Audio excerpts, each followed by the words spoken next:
Hey, we are live.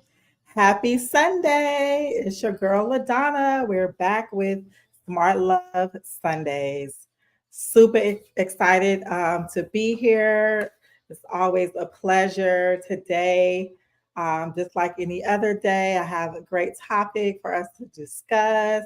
I got a special guest that's joining me. And yeah, we're going to get right into it. We're going to get right into it. So, today's topic, as you all know, is single happiness versus married misery. Now, let me just give you this disclaimer.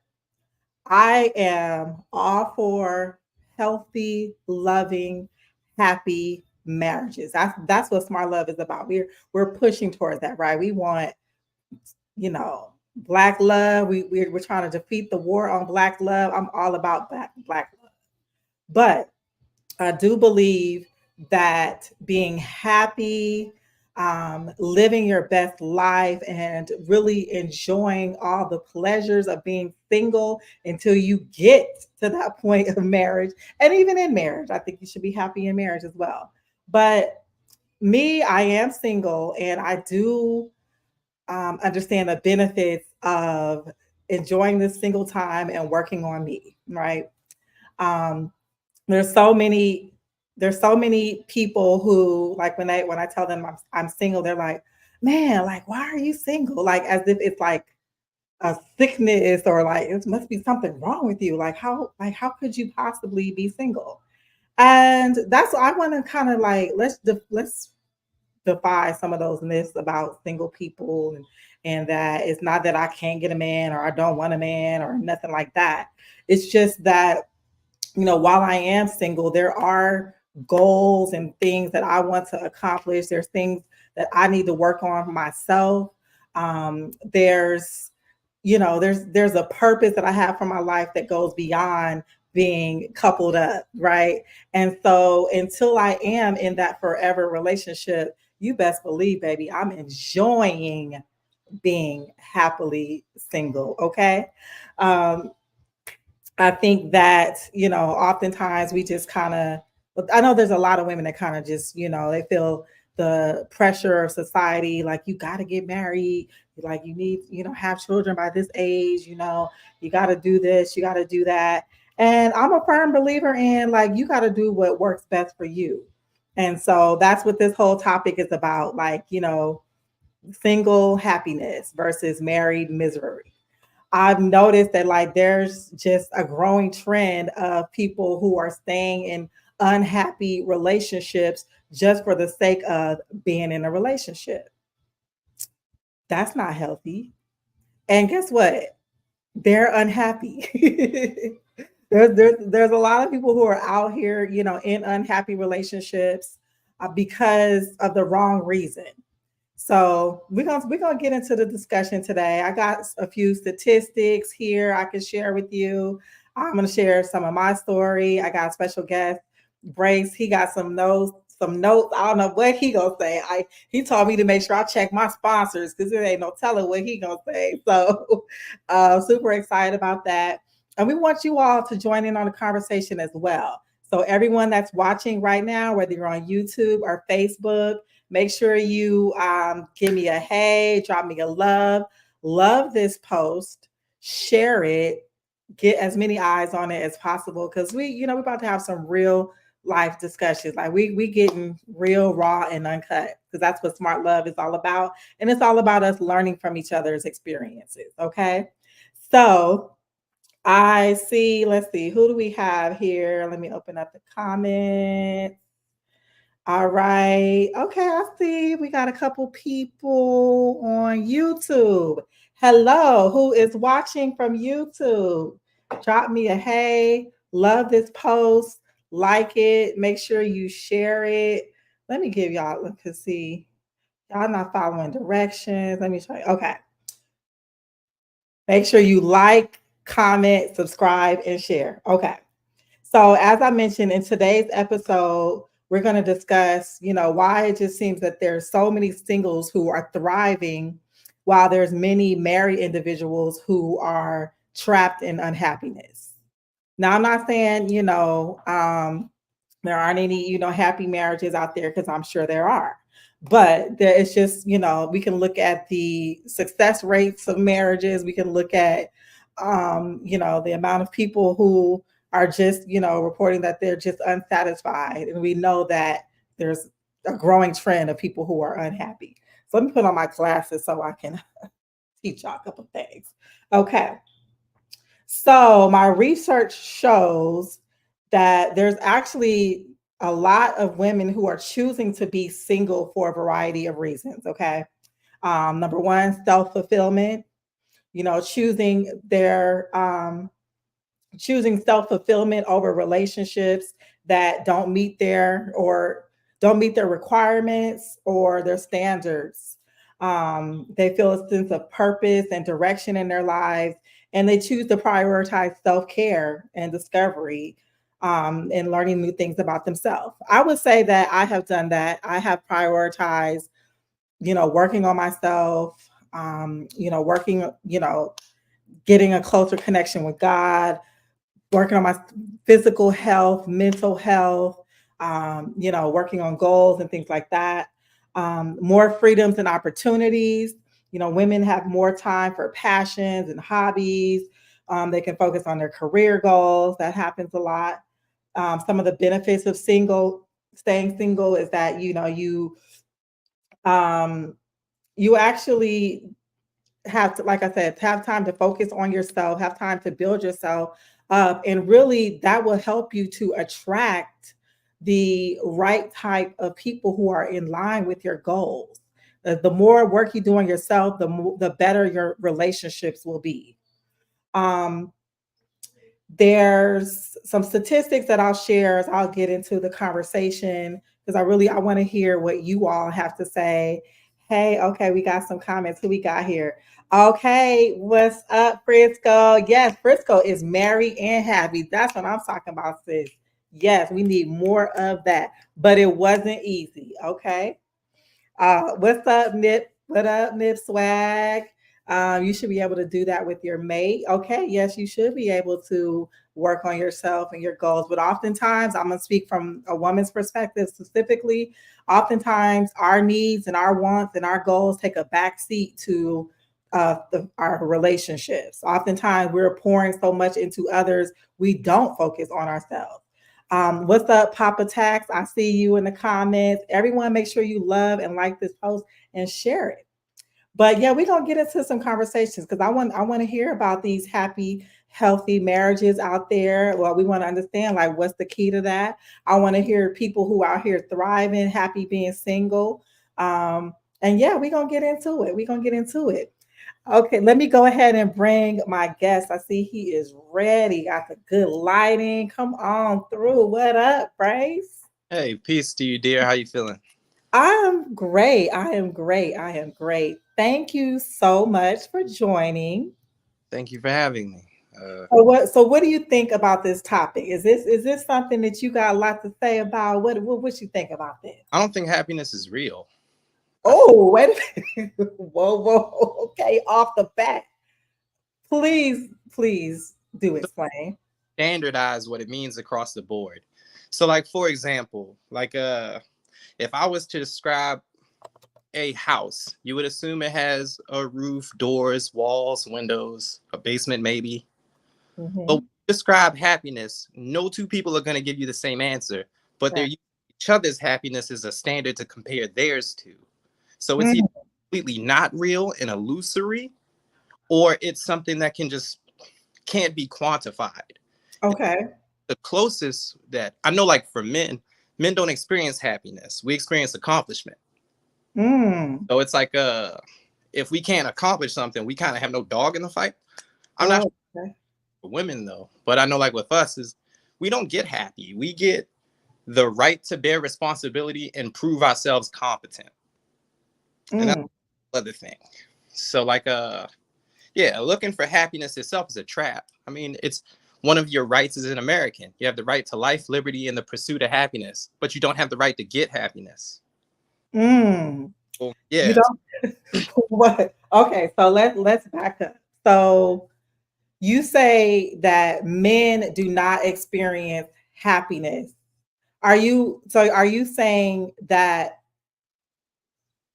what they consider happiness is more tied to less than a feeling or emotion, but more to satisfaction of accomplishments? Because Yes. I don't know. Okay. So Okay. like for example, a great moment in men's life, if a man is responsible, it's the first time they hold their firstborn son. It's the closest he's gonna get to feeling like God in his lifetime. Mm, The first time a woman says I love you and she means it.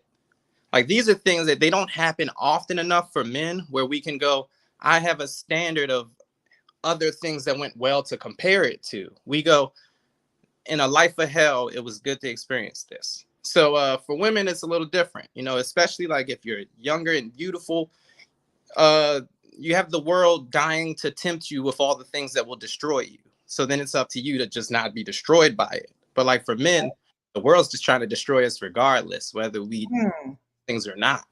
So it's a little different, you know. And so it's a lot easier, I believe, for a younger woman to be single and happy because of how investments work, not necessarily because she's happy, you know? mm. And Okay.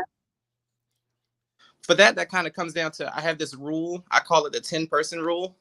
So, like, as a man, if you're 20 and you date 10 women, by the time you're 30, you split your money 10 ways. As a woman, if you dated 10 men, 10 men have built you. So, you should be What? what What? 10 men have built you. You know, women aren't, even the women who say that men aren't good, most of the men they deal with, I'll put it to you this way. If they don't like men, you should always go, well, let me see your last 5 Cash App transactions. Let me see if the people you hate are sending you money. And the reason is because if your life is funded by something, of course, it's going to be easier to pursue happiness because you don't have to pursue pain to get happiness. But then the issue becomes you're addicted to happiness. And that's Mm, not realistic at all long term. okay.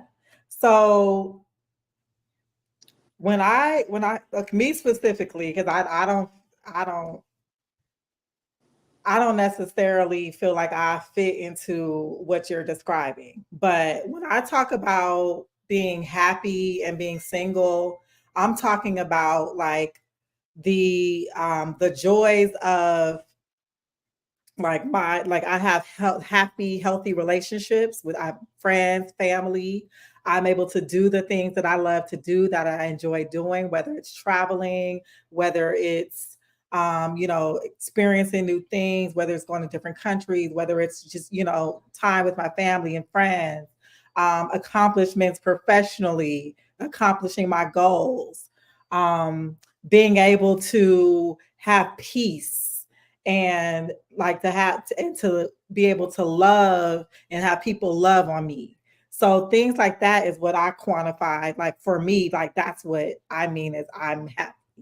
So I don't feel like any of that is funded by any man in this situation. You know what I'm saying? Like, If it's self-sustained, then that's built on accomplishment, and that's a great thing to have. okay. That's not the usual cakewalk out here these days. You know, Okay. since so we kind of do this thing every I want to say 49 years. We switch the system that we use in the world, and it does something really horrible, and we struggle to recover. But then we make a better slash worse system. So like Okay. we went from like the nuclear family, which was built off of factories, but that came from the families that was like sharecroppers, because like you had a reason to stick together because y'all had to eat together. Then as Right. man feeds us, so we have to stick together so the man will feed us. And now, as soon as it was like the women are like, oh, we can feed ourselves, y'all was like, we out. The problem is with no supportive relationships in that capacity, there's no patriotism. There's no men who are going to keep trying. You Mm, know? And I know that doesn't seem like it matters, but look at the Ukraine. This is a country that's at war, and all the women are gone. So they're just fighting for dirt. And the women there in other countries living their absolute best lives while these dudes are getting blown up for soil. So like even if they could recover, what are they recovering to? And before that becomes a problem here for American men, we need to sit and look at it. Like, I meant to ask you while you were talking, Mhm. what part of an intimate relationship do you feel would have prevented any of the rest of your happinesses? What part of an intimate relationship would prevent any of my happiness? I don't feel like anything would prevent it, but I will say that because I what we were talking about, like being happy being single versus being like in a toxic relationship, right? So that's what I'm comparing it to. So a toxic relationship would would keep me from sometimes like being able to accomplish some of my goals. It would not allow me to focus on the things that I need to focus on myself as far as like my own self-care. um it just like the joy that I experience of being loved and loved on by the people around me and the people I surround myself with. Oftentimes we are in a toxic relationship, those things are not present. Now, so it's things like that. Now I will say that like a happy, healthy, I'm not even gonna say happy, I'll take the word happy out of it. A healthy relationship can actually um help, like can actually be a positive thing. Like, so everything that I've mentioned, like if I had a healthy intimate partner to enjoy all those things with, that's even better. But yeah, I basically was describing the opposite of being like happy single and being in a toxic relationship. But you can be in a toxic relationship with yourself and no one be around and still have all the Oh, I ain't disagreeing. comes with single people, especially if they're single because they aren't willing to do the work to play well with others. Oh, So okay. so we should consider that for a moment. Because like with me, uh I am single because somewhere in there this ain't working right. Now I know that because my type, I'm attracted to ratchet baby mamas and they're the worst. And I be praying to God, like, God, send me You some. know what? I used to be attracted to hood niggas, so I know what you're talking about. Exactly. So usually we be, Attracted baby daddies. yeah, usually we suffer because our type are the only people we let disrespect us. And Mm, so we have to move past that. And that's why I'm like the toxic relationship with yourself. It's like, what about a person's looks can make one person so morally apprehensible, but you let them get away with all this stuff? And then there's this other person that's like, I'm gonna make you wait. I don't have a reason, but I'm gonna do it. And it's like, and we mm, all do these things. And yeah. so like I think in terms of single happiness versus toxic relationships. With relationships, one of the first things we should ask ourselves is, am I actually the good guy in this, or am I just the loudest, selfish person? Oh. Because well, Whoa. sometimes people watch other people suffer and then be like, they didn't have time for my emotional needs. It's like that's like if someone was on fire and you like, you're not gonna help me flip this burger. Like it's like it's a messed up thing, but people do it, especially those who are seen as the strong ones. They tend to be the ones who are the most emotionally neglected. And Mm, so it's like, okay, well, how do we fix that before we attempt to be with others? Because we kind of have to do the same for ourselves, there we but go. not in like a pigeonholed way, not like a like I can only love me, but like I'm willing to put on my oxygen mask so I can help the rest of you type That thing. yes, yes. I think that is like one of the key benefits and important parts of like being single is like you said, like because there's probably a lot of work that you need to work on yourself. And oftentimes when you're in a relationship, even though you should work on yourself in a relationship, but most of us don't, especially women. Like we tend to we won't put our oxygen masks on first. Like we'll put our own needs and things like that to the back burner and focus on some women. I'll say some women like focus on their relationship, right? I'm focusing on my man. Like what does he need? Like why what my kids, what do my kids need?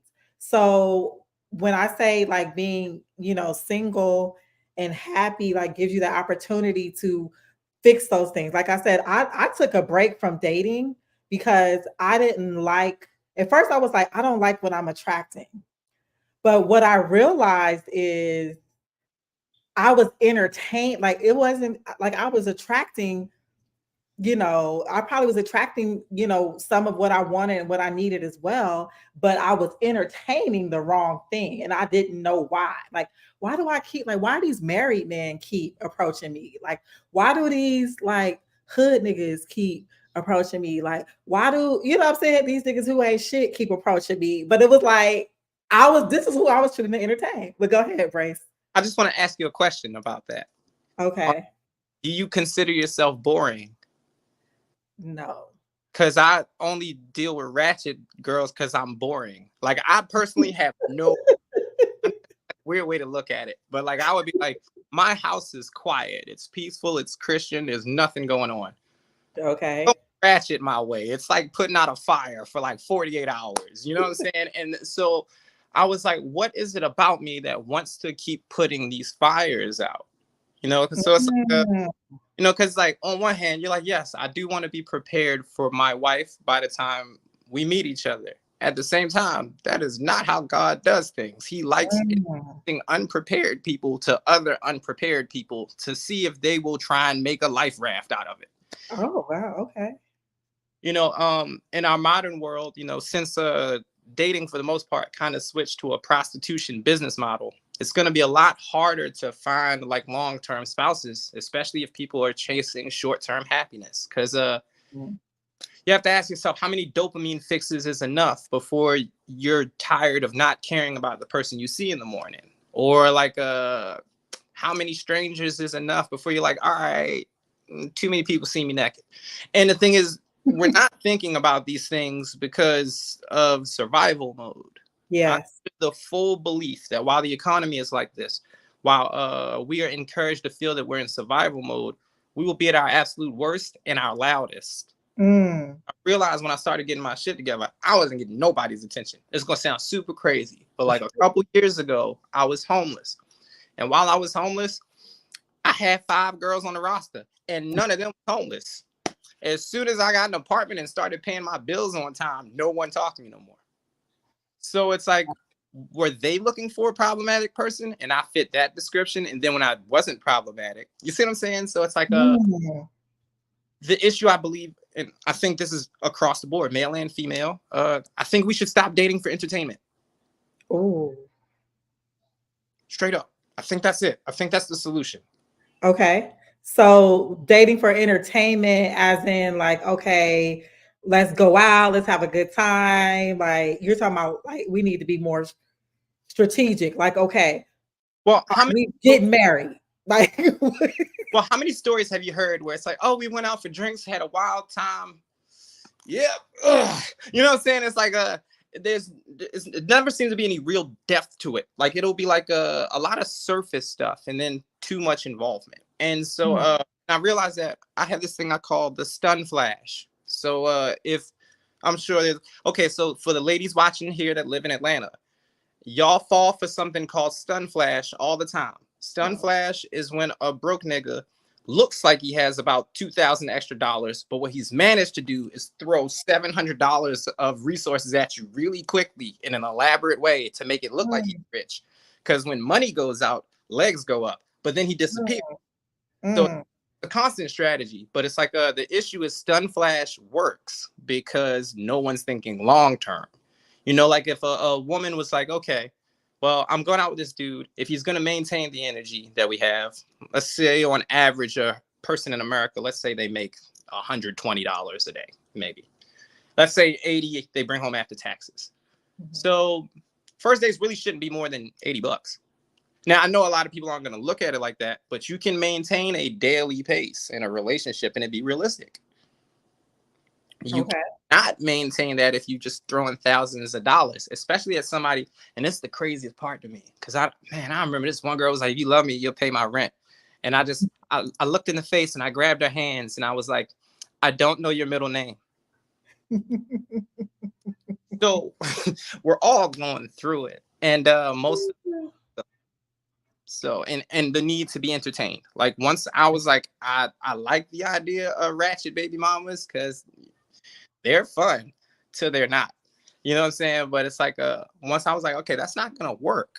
Mm-hmm. Not for something long term. It's like, you know, it doesn't matter if she has children. What matters is who she sees herself becoming and whether or not she Mm-hmm. get there.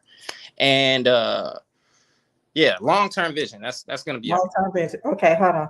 Okay, so this MDTV Digital says you get tired of shooting Wilt Chamberlain numbers. Being single is a time to get yourself together, but growth is important. You must stand on the red flags.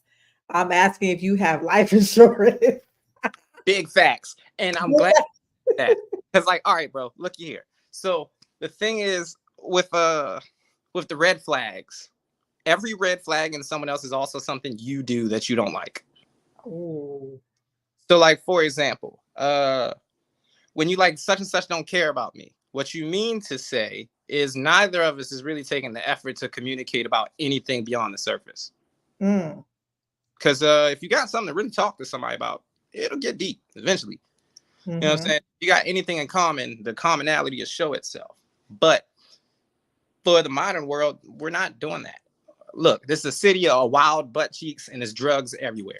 And for the part, I don't want to say it in a bad way, but the people I would say 20 to 45, 50, the Mm-hmm. only reason they're not drug addicts is they're not admitting it. Like, come on. If you go to the club every weekend, you party every weekend, like come on. Like, and that's another thing too. So then the alcohol will mess you up. Like, there's so many kids who exist just because people were drunk and didn't want to buy drugs. That that's terrifying, right? Like, so, and I'm Oh, okay. no, that Okay, you just do a lot of this. Okay. No, I mean, absolutely. Like what you're describing is spot on for Atlanta, right? And I don't know, it's probably other places like this too. Sometimes I feel like Atlanta is unique. But I think that there's like this growing trend of women, like, and I feel like and men too. I think it's like a trend on TikTok where it's like I think they call it like boy sober or relationship sober, where basically like they're taking a break from dating. Like they feel like, you know what, there's too much toxicity in the dating apps and, you know, going out and doing this. And I'm taking a break from dating and I'm going to focus on myself. I'm going to focus on, like, you know, again, like I said, like that self growth, that self development, so that you can recognize, number one, like your own problems that you are in these relationships, like, because it's not always everyone else. Sometimes these relationships, like you said, it's like they're putting up a mirror to something in you that needs to be worked on. But that's like, you know, again, like if you just going from relationship to relationship and you just dating for entertainment, as you say, you know, not really looking for purpose, and you never even get to the question of whether or not the person has life insurance, because it's, you know, you're on to the next because you got caught by the flash of the next person. So that that. is happening more times than not. And what's crazy is I know this sounds wild, but I actually believe there's a female equivalent of stun flash. I've only seen it once. You know, Okay. it's like, okay, so the thing is, because of how dating works, dating is technically a hunter's game, right? So Mhm. you have to have an environment to hunt in, you have to have a prey, you have to have bait, and you have to have a reason for the bait to be there. Now, the issue in modern dating is women are still the prey, but they don't want to act like it. So I want you to think of like Mhm. hunting, where if the deer walked up to the gun, like it's not sportsman at all. Like you're just like, okay, I didn't have to hunt. So what am I getting? And so in the process of perceived equality, which I have no idea why a woman would want to be equal with a man. God cursed the earth for men to have to basically be put through hell here just to get basic stuff. Why would anyone want that? It's a bad trade-off. You guys you got a good deal going. You can be pretty for as long as you want. You can be selfish to about 26. um, You know what I'm saying? Like, it's like, no, no, look, 26 years to only care about you is a lot if you think about the span of a human life. That's almost a third of how long you'll be alive. So you get a whole third to just focus on what matters to you exclusively.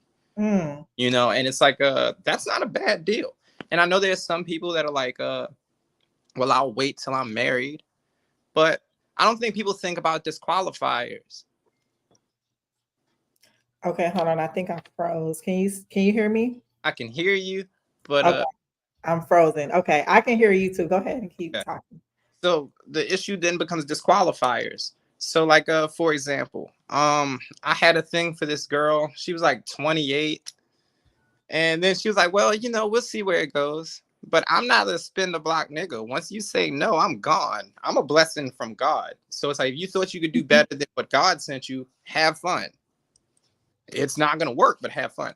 And so what winds up happening is people will come back and you're like, well, you don't qualify no more.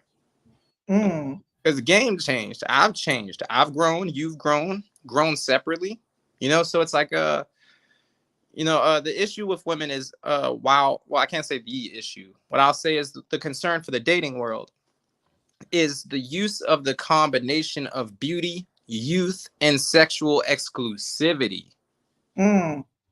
That the combination of those to build a relationship isn't being used at all. You know, because and look, y'all got a way higher temptation than we do. If a dude shows you your inbox on a dating app, you would laugh. Do you know men only get, well, women basically only click on 5% of men. So, you there? Ooh, those froze. All right, well, here she is there. So, dating apps, women only click on 5% of men. So that means 95% of men get ignored, whereas the women get about a 50-50 engagement. So you'll see a woman with like 200 messages in her inbox and a dude with like 2. So, let's see. Is it coming big? I'm back. I'm so sorry. No, you good. I Okay. had to resist the black urge to hang up. Right? No, you were good. No, because they can still hear you. So that's why I was like, keep talking. Okay. But Okay. like, yeah, it's a percentage thing. So it's like you'll see, and the best example I can always give is this. You will never hear about a group of young men who are in their 20s going to Miami in a boat full of old women, like, have sex with us and we'll pay your bills. Because all the men would go. We would all go in a second. We're not going to pretend we're not. We're aware of the temptations y'all have. And the Mhm. truth is, men only care about the temptations women have when they care about the woman. So it's like most of the time when people are like, well, such and such, I have this belief. Whenever you have a problem with someone, don't say people, don't say girls, don't say men, say that person's name, because it's Mm. usually very specific. It's usually it may not be a one-off, but and it's not accusatory, but it's like for me, if I was like this girl, she hurt me, so girls are all the same. It's too generic. And it shows defeatism. Like, we're not defeated, we're learning. You know what I mean? So like, Mhm. it has to be done well. I agree. I agree. Okay. See, switching roles is heavy. Even the grown ones over 40 were out here saying fuck nigga free. We in a different space for real. Okay, so here's what happened with Hey, the that's my song though. all right. So here's what happened with that. Y'all picked y'all men drunk. Look, the American dating culture. Let's keep it a stack. Back when you remember the Nuck If You Buck G Unit era. Like, a lot of people wouldn't know it because, I mean, look at me. I am a sweetie pie, but I was off Incredible Hulk fighting in the club all the time, all the time. And the thing is, like, back when that was the era before the internet soaked in and tricked women into seeing the club as a place to be worshipped.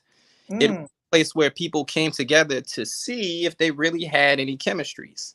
mm, However, chemistry was always substituted with alcohol. Real chemistry is whether or not you like each other when you're sober. Alcohol is just alcohol. So yeah. what happened is basically everyone picked their mates drunk, and now they like, I can do bad all by myself. It's like, you was doing bad then because y'all was both drunk. It's like, people don't be realizing how much money alcohol is in a relationship, keeping two Mm, people fucked up for months at a time. That's like $700 a month as a secret bill that you don't even notice is a bill. Mm. And so it's like, yeah, you would Well, be. I feel like men have like a trick off budget, as I call it. Like that's something that they work toward. They like, okay, like I'm going out this weekend. You know what I'm saying? I'm gonna set aside a good, you know what I'm saying, stat. Like that's just for tricking off. That's for like getting a section. That's for like buying drinks. That's for, you know, taking a woman out. Like y'all have a trick off budget. Women, we don't have a trick off budget. Like and we don't need one. That's why I'm like, don't enter the world of man. It's a trap.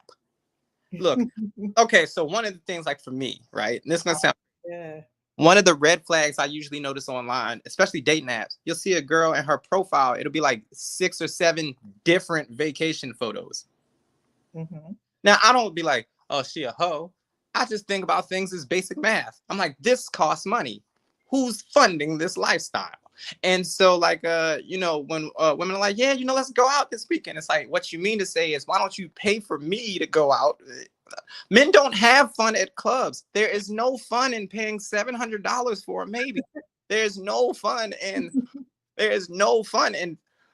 almost getting shot because she want to talk to a dude who came to the club with a peacock and a chain on. So why are there so many men that want to do it every weekend? Like, I mean, every week, like Whiskey Mistress, I feel like it's about a good 100 men that go there every single weekend. Well, how many? Like trying to meet new women, like, or like what's happening? Like, So the issue with that is simple. Hunting grounds. You know, like for example, you know, if a man was like, I want to look for a wife, where do you think he would go? church.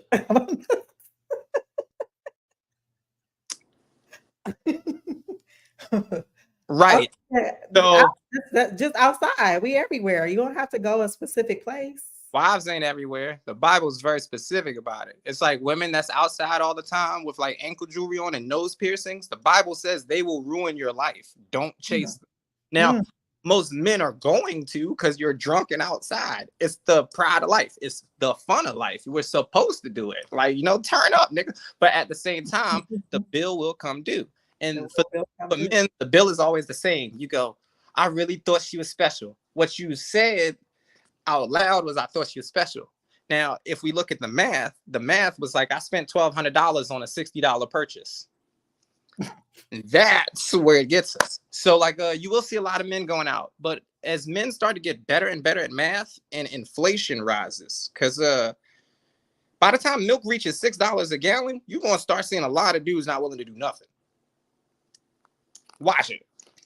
Because they can go out now because they have a budget. And in the case of a lot of younger men, they have roommates, so their bills are split. Okay. And so you know what's crazy? I believe that the roommate thing messed up how people's natural growth arcs go. Mm. Because like, okay, and this is gonna be weird, and hopefully it's not off topic, but just give me a second to work this one out. So like, if so say you dating a dude and y'all like late 20s, early 30s, right? And you have your own place, but he's got a roommate. Now you don't mind dating him because you like, as long as we're saving, honey, right? But he can't save because you're the other bill that's not being spent at the house. It doesn't look like it, but it's like if okay, so like say the rent's $1,600 and he's splitting that with someone else. And so like utilities, let's put the bills at about $1,200 per person, right? Now if he had their own place to himself, it might be about $2,400-$2,500. He might not be in such a luxury to be like, hey, let me go waste my money with some random girl. Okay. It's like, but you know, while he's got the roommate, he's like, hey, let's turn up. But the issue then becomes, you don't know how to get along with her in any other room in the house but your bedroom. Mm. Y'all not gonna be out on the couch just hanging out. Right. You know what I'm saying? Like, Right. so it creates like y'all are freaks in the bedroom, but you're not debutantes in the living room. You're not co-cooks in the kitchen, and the bathroom's gross. So it's like so it'll become a problem over time. And sometimes people will go, well, you should marry them anyway. And maybe you should have. But with long-term relationships, you have to ask yourself, if this was the only thing God sent me here to do, did I actually do this right? Mm. You are responsible for another person. Like, people don't look at, but like, even if you were dating someone, the fact that you can trust them enough to fall asleep and wake up without your head cut off, to wake up with all the money you went to sleep with, to wake up without an extra tattoo, or to wake up without your fingerprints being involved in something, that's a lot. We give a lot of trust to people just by going, Go to "Why?" sleep. You know what I'm saying? Yeah. And we don't factor in any of that stuff because we do it too casually, Mm. you know? Because, like, me personally, at this point in history, I look at it like it would be foolish to overextend for a woman who you don't really know. You know, so I'm at a point in my life where I'm like, I'm in bed by 8 and I'm home by 11:30. I'm not finna be over there. I don't know what's going on. I don't know who she knows. I don't know if they think I have more money than I have. Last time I checked in Atlanta, a kidney still sells for $75,000. Closing your eyes around people is dead. And so it's like, and so with all of that going on, it's like, how do we make the most of it? Wait, for $75,000? Yeah, nothing We either. only need one. Like, where can I get? Where can I sell one of mine? No, okay, but okay. So let me ask you this. Keep them. No, because you like so what you have described is more of the unhealthy single life, right? There is no And compared to the the toxic like relationships, which is like that's what the topic is. Like we're comparing like people who stay in toxic marriages, relationships versus people who are choosing to be single and are thriving. And I I think there's a statistic that says that actually unmarried, childless women are the happiest sector. until 9 p.m. or until they go to a baby shower, or until they sister had kids with a smile on her face, or until they are around someone else who completed that path of life. Because humans Mm, are still very much comparative, and women are way more comparative. Because for y'all, you have to be a part of the group to survive. Men get kicked out the group all the time, like mhm. own wolf for real. You know what I'm saying? But it's like all that shit get thrown out the window at 9 p.m. for men and women. Like all the dudes who like, yeah, you know me, I'm single. As soon as the sun go down, you be like, damn, why don't nobody give a fuck about me? And it hits everybody the same, but nobody's honest. All these people who's like, everyone who's like, I'm willingly single needs to stop fucking lying. There's a I person. wait. I'm not lying, but No, it's like there's a person you liked and they said no, and so you just have no, there. no. I said no. I said no. I said this doesn't work for me. But when I say I'm single, that doesn't mean I'm not dating. That doesn't mean that I don't have anybody I could call at 9 p.m. if I wanted to. That doesn't mean that I'm not being entertained. But what it does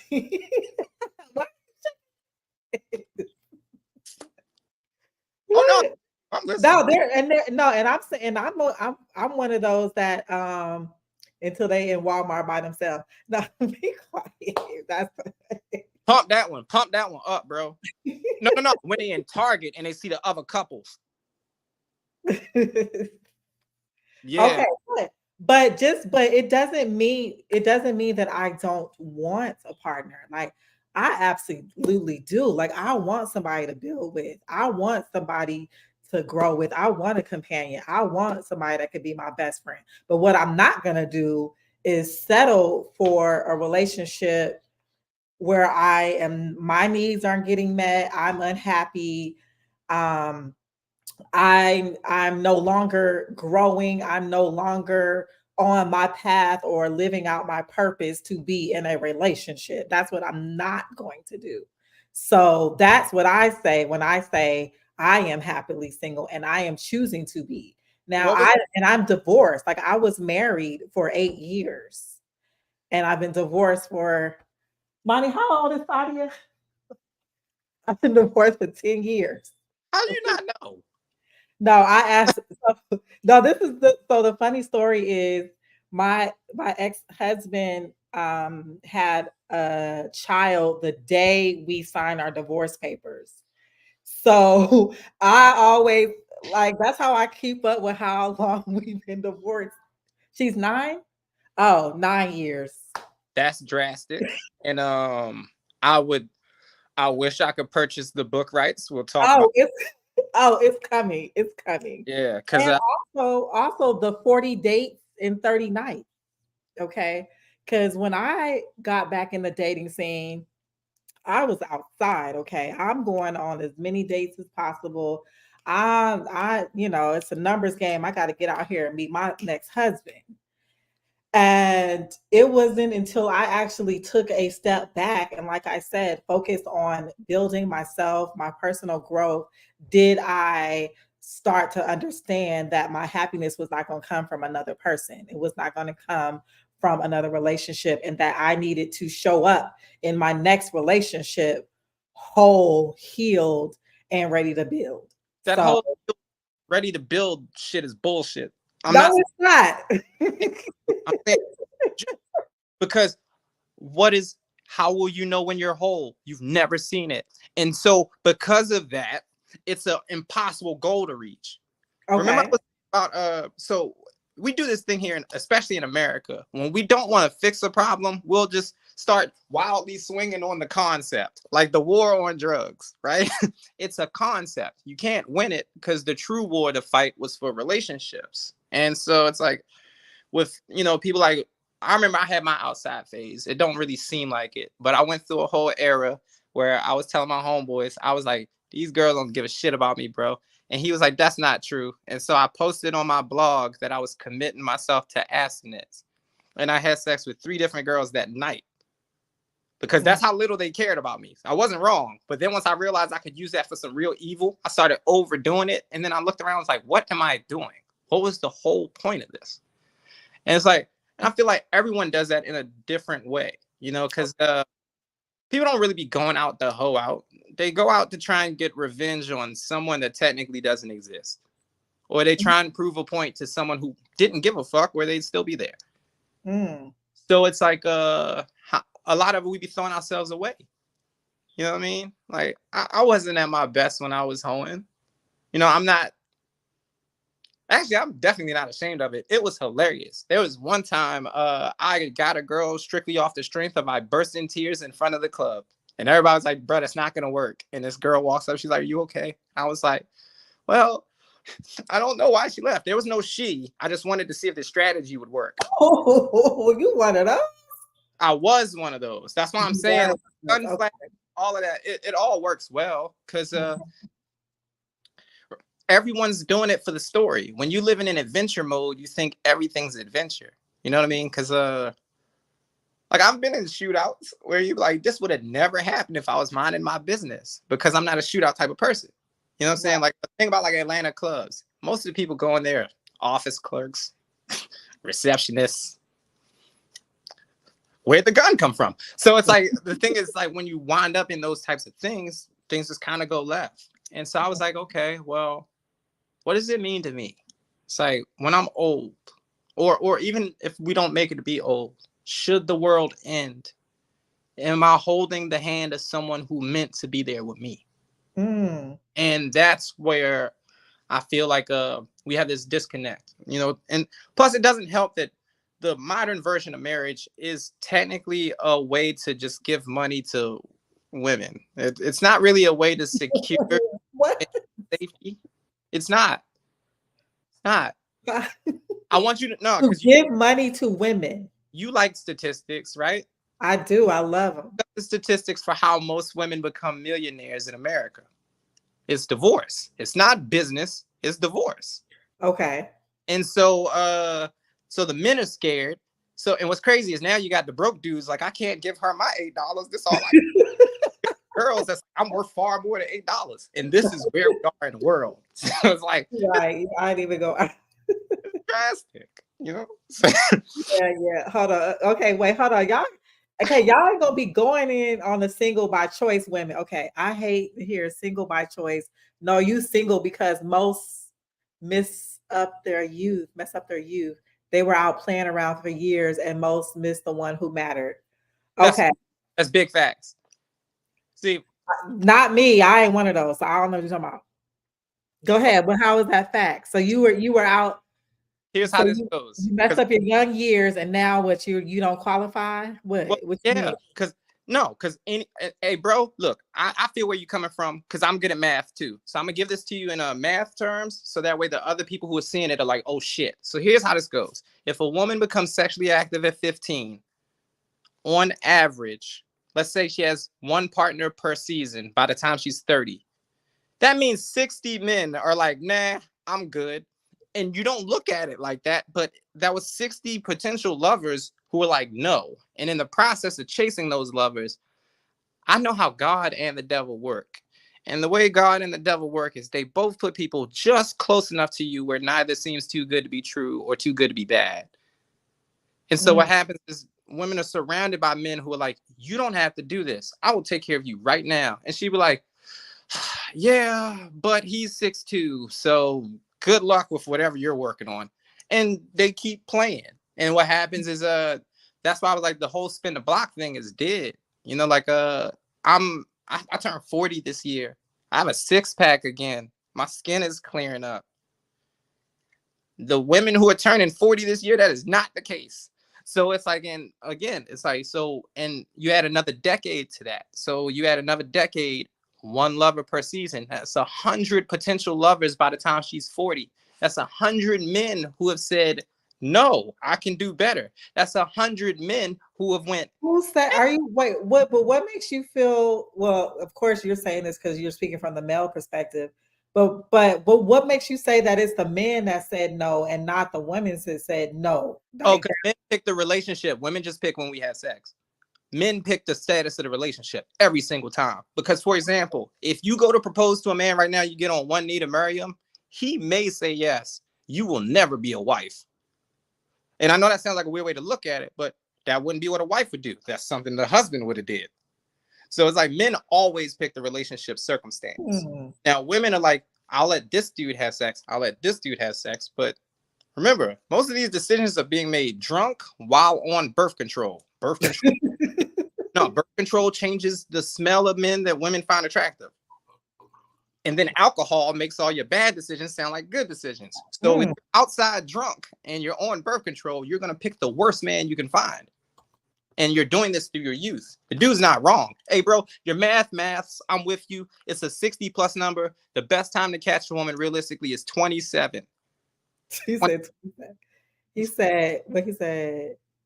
A lot of people mess up their young years playing or either attracting the wrong person. So now they're older and the guys they could have had miss they miss out on him. Well, because okay, so this is another thing too. No one knows how to really properly read potential. We're not supposed to. We're And the issue with dating is I don't think we were ever supposed to be educated guessers. I think we were always supposed to not know. You know, in an older time, in a town that would have had like 100 people, your spouse would have been picked for you by the parents that thought these two people make the most sense together.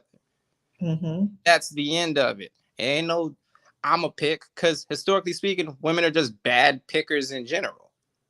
And the reason is decision fatigue. I want you to consider this for a moment. If you I, iron your clothes for the week on Sunday, Monday morning, when you get up to put on an outfit, you have to look through your whole closet and pick something. Then you got to look through and figure out which makeup goes with it. Then by the time you get in the car, all your decision making is done for Monday. Did you know that? You can only make 20 good decisions a day as a person. Like, really? Like, if we being honest about it. So it's like the decision making is fucking shot by 9 a.m. And then you add drinking, birth control, bad friends, boredom. It's a wrap. Shay said women turn down relationships or leave relationships all the time. Single by choice is a real thing, although there are some good points being made. That's not true. Said, I need somebody to. You can't say it's not true. Like if there are real examples, but they aren't. Because if there's one thing I've learned from watching women lie to their therapist, is you will tell whatever version of the story makes you look good in public. So we're not going to get clean data, and we need clean data to analyze these things. So Okay. I will give you clean data. I didn't make good decisions with the type of woman I was trying to date because I picked pussy over purpose every time. Mm-hmm. I own it.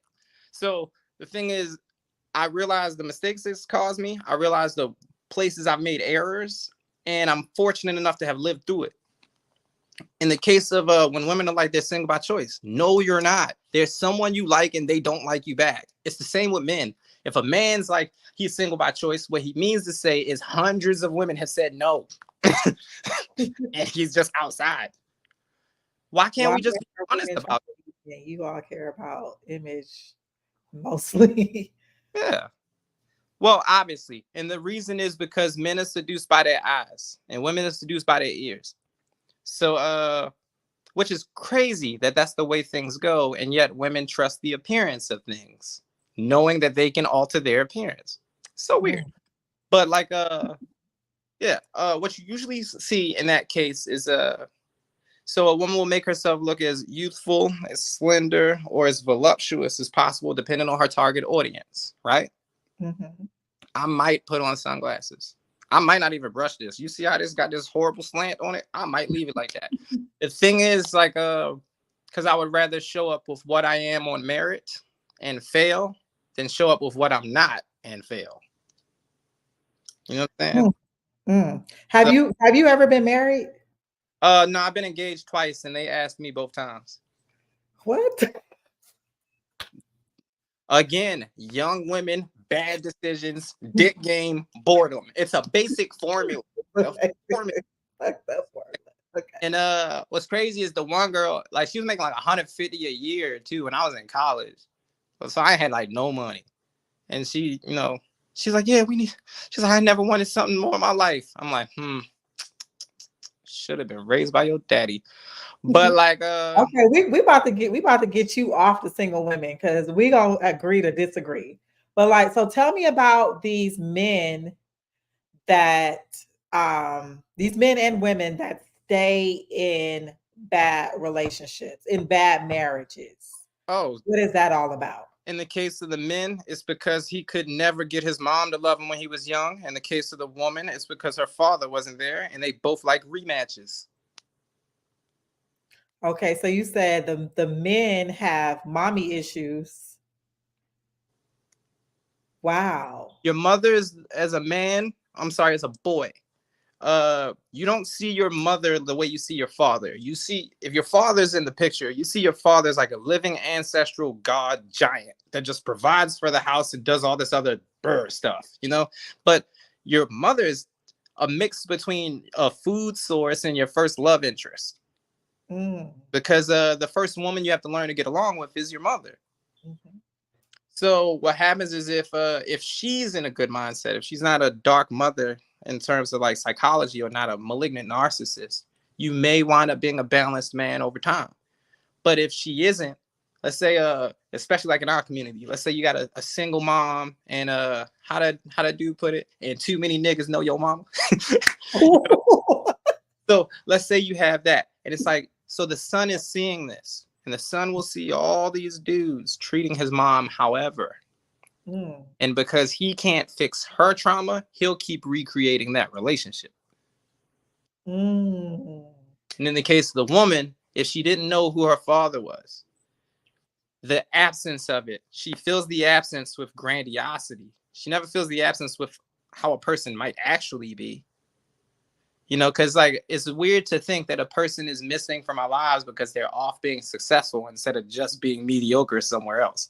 Like people never, like, especially like when you're a kid, you don't stop to go, well, maybe they just couldn't work this out. You go, no, it had to be something. It had to be me. And the thing is, all these things are internalized. And so when you grow up and you start dating, the first person that triggers you, like how your dad triggered your mom or how your mom triggered your father, you just start feeding off it because you already know it intrinsically. Mm. And so first thing you got to do is, as an adult man, I would recommend this to every man. Say out loud, I'm not attracted to my mother. I know how weird it sounds to even just in case you are attracted to your mother, get it out system because you don't want to recreate that because your mother put some dude through hell and you know the dude she put through hell. Don't recreate it. As for the women, um,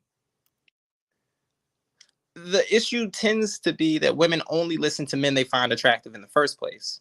And then they find the worst men attractive. And if we looking at the internet, if we looking at dating profiles now, dating profiles show that women are picking 5% of the men. So they're ignoring 95% of the men. If we look at physical dating, in the Black community, if 20% of the men are 80% of the dads, that means Black women are ignoring 4 out of 5 Black men to complain about the remaining man. Mm. Break these cycles very easily. Just go, hey, that didn't work for them. I'm not recreating it. Mm-hmm. Real simple. And I feel like all of us need to do that on some level, you know, because I would never want the relationships my parents had. They don't they had. You know what I'm Yeah. saying? So like we gotta break it while we still young enough to see it as something before it's your permanent personality. Because I feel like committed evil, or if someone's been through enough wrong, they'll start to justify it on both sides. Wait, say that one more time. So if someone commits enough evil or they've been through enough evil, they're going to justify it on both sides. Mm. So it's like a person that's been in like an abusive relationship for years. At first, they're like, I didn't deserve this. But after like the 9th or 10th fist fight or the 9th or 10th time cleaning their wounds up, they be like, maybe this is what God wants for me, which is a trick of the devil. But, you know, Mm. and the thing is, like, so what happens is over time, they condition themselves to be a willing recipient of an ass beating. Mm. Like a part of us deep down, it's like, do you really want the rematch? Like, because that person's not gonna. It's impossible to love somebody once y'all fighting. It is. You just try to draw blood, and there's a rule. I know, like for men, the rule is like, because dudes can be cool, dudes can fight, but if we live under the same roof and we fight, one of us got to leave because you can't have 2 tigers on a mountain. And we in a day and age now where women are like, we're equal, even though, again, don't try and be equal with men. It's cursed. You know, they'd be like, well, Nah, we don't want that. We don't want y'all that. don't. We doing what we have to survive. Like No, it's it's not not. like trust me, it's No, not competition. no, it's not even that steep. In all honesty, I'll be like super real with you.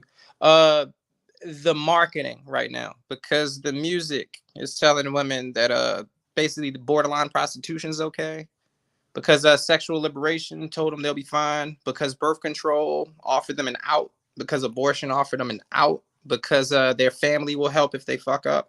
There's a lot of safety nets, so they take a lot more dumber risk. Me Mm. as a man, it's like if I get her pregnant, I'm screwed, especially if she don't like me, and that's it. Like I can't talk her into nothing. You know what I'm saying? Like it's like I don't even have access to Wolf's Bane if I wanted.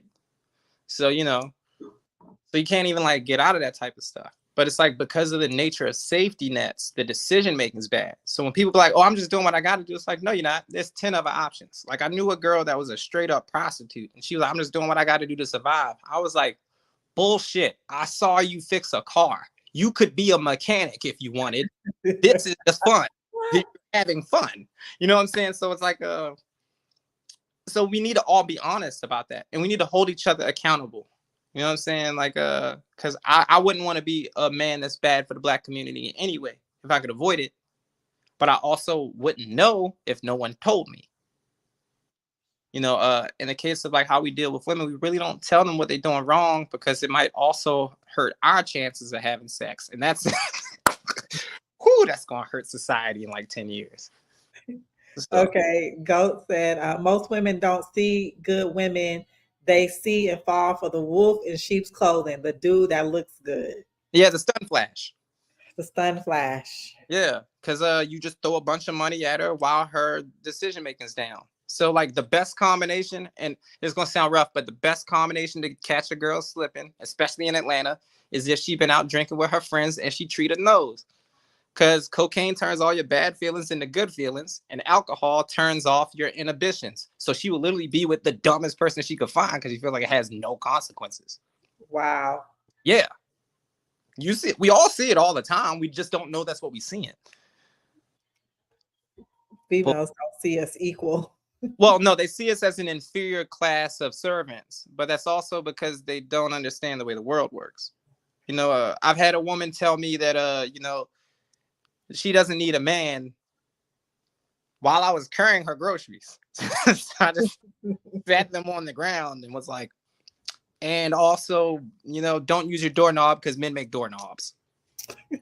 You know what I mean? Like, it's like, Okay, but what in your experience makes you feel this way?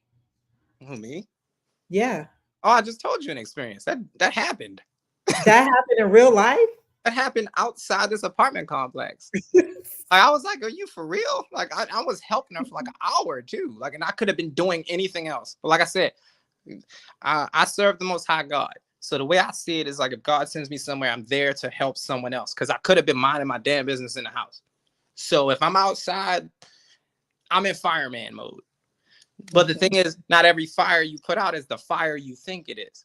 So like I remember it was one time I was hanging out with this girl and she was like, all men are the same. And then I was like, well, show me the type of men you like. And she showed me and I was like, they're not the same. You're a hoe. And she was like, excuse me. And I was like, let me explain it. So being a hoe is a matter of superposition. Okay. So check this. Imagine the world is structured like a nightclub. And up here you have your tens. And here you have 987. And here you have 6. And here you have 5, 4, 3, 2. And you have the ones and zeros by the front entrance, right? So a woman can be a 4 with makeup, she's a 7, but because she's only a 4, she can only meet a man whose stun flashes back down to a 4. He'll look like a 7, and she looks like a 7, but eventually they'll both hit the 4 mark. And so what'll happen is when you see it in the club, remember, the 4s are jumping up to be 7s, the 3s are jumping up to be 6s, the 5s are jumping up to be 8s, and all of them are trying to holler at these dudes that are 8s and 9s. There is no 10 man. Once a man becomes a 10, he becomes one with God, and he becomes a 1, and you don't even notice him anymore. So it's like, yeah. So what happens is in their pursuit of this 8 or 9, they stand in line. And so even though you don't see it as standing in line, think about it. If a bunch of people are standing in line for your attention, they are your hoes. Straight up. It's like whether or not they were hoes, they decided to be a hoe once they stood in line. Because like, are we rating based on what? We talking about looks, money? Like, what are we talking about? Oh, we're literally talking about superposition. So those numbers that we use to rate people are actually qualifiers, right? But no one has a specific rubric for what they mean. But if I was to say a man is a 7, you in your mind already know what a 7 looks like to you, right? Okay. So I'm using that as a superposition. So and like I said, what'll happen is, so you have a bunch of girls who are really 3, 4s, and 5s that look like 6, 7s, and 8s that are being played out by 8 or 9 men, while there's a dude who's like a 5 or a 6, like, hey, you don't have to do this. But she's like, but no one was standing in line to talk to you, so why am I talking to you? Okay. And so he'll eventually come up, and when he comes up, he's gonna be like, you know what? They are hoes.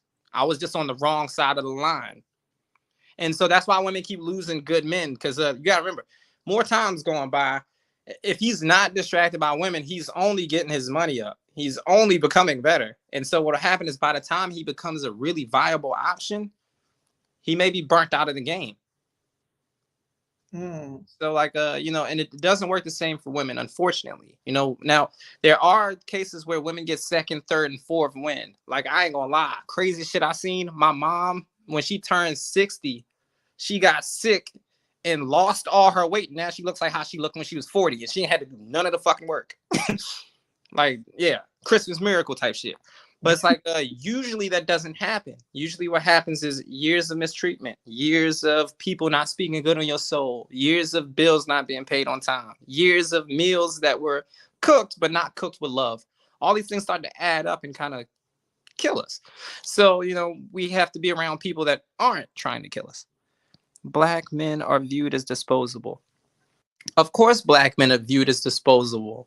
We're not responsible for our own narrative. I would like you to consider for a moment that the people who decided which black men women find attractive are in fact Jewish record executives. Mm. Preach. So, and the reason I'm saying that is this: the real threat in America has never been black violence. It's always been black love. It's always been a solid black family. Yeah. J. Edgar Hoover, the head of the FBI, said the black family was the biggest threat to the government and went out of his way to destroy the black family during that time.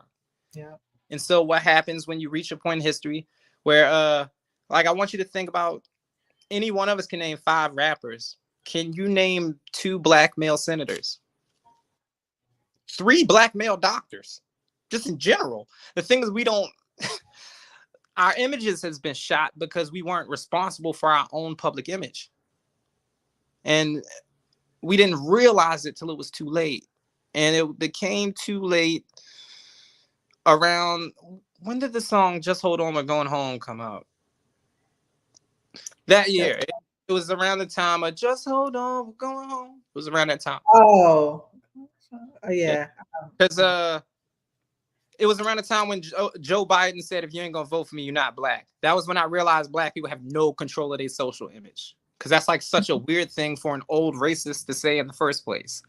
You know, so like we don't control that image. The images we see on TV, even BET is owned by a family of white people. So Right.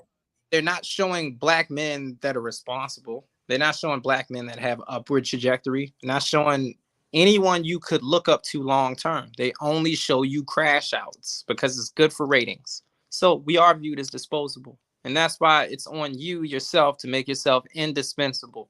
48 Laws of Power says make them depend on you in a way where no one else can meet that need. And that's how we as black men have to become powerful. I love it. I love it. Okay. What what time? Okay. We're actually overtime. That's okay. So, because I wish I had you in on the conversation when we did this whole series on the war on Black love. But from your perspective, what do we have to do to win this war on Black love, like, and bring the Black family back together? What do Uh, the men need to do, and what do the women need to do? oh, that's easy.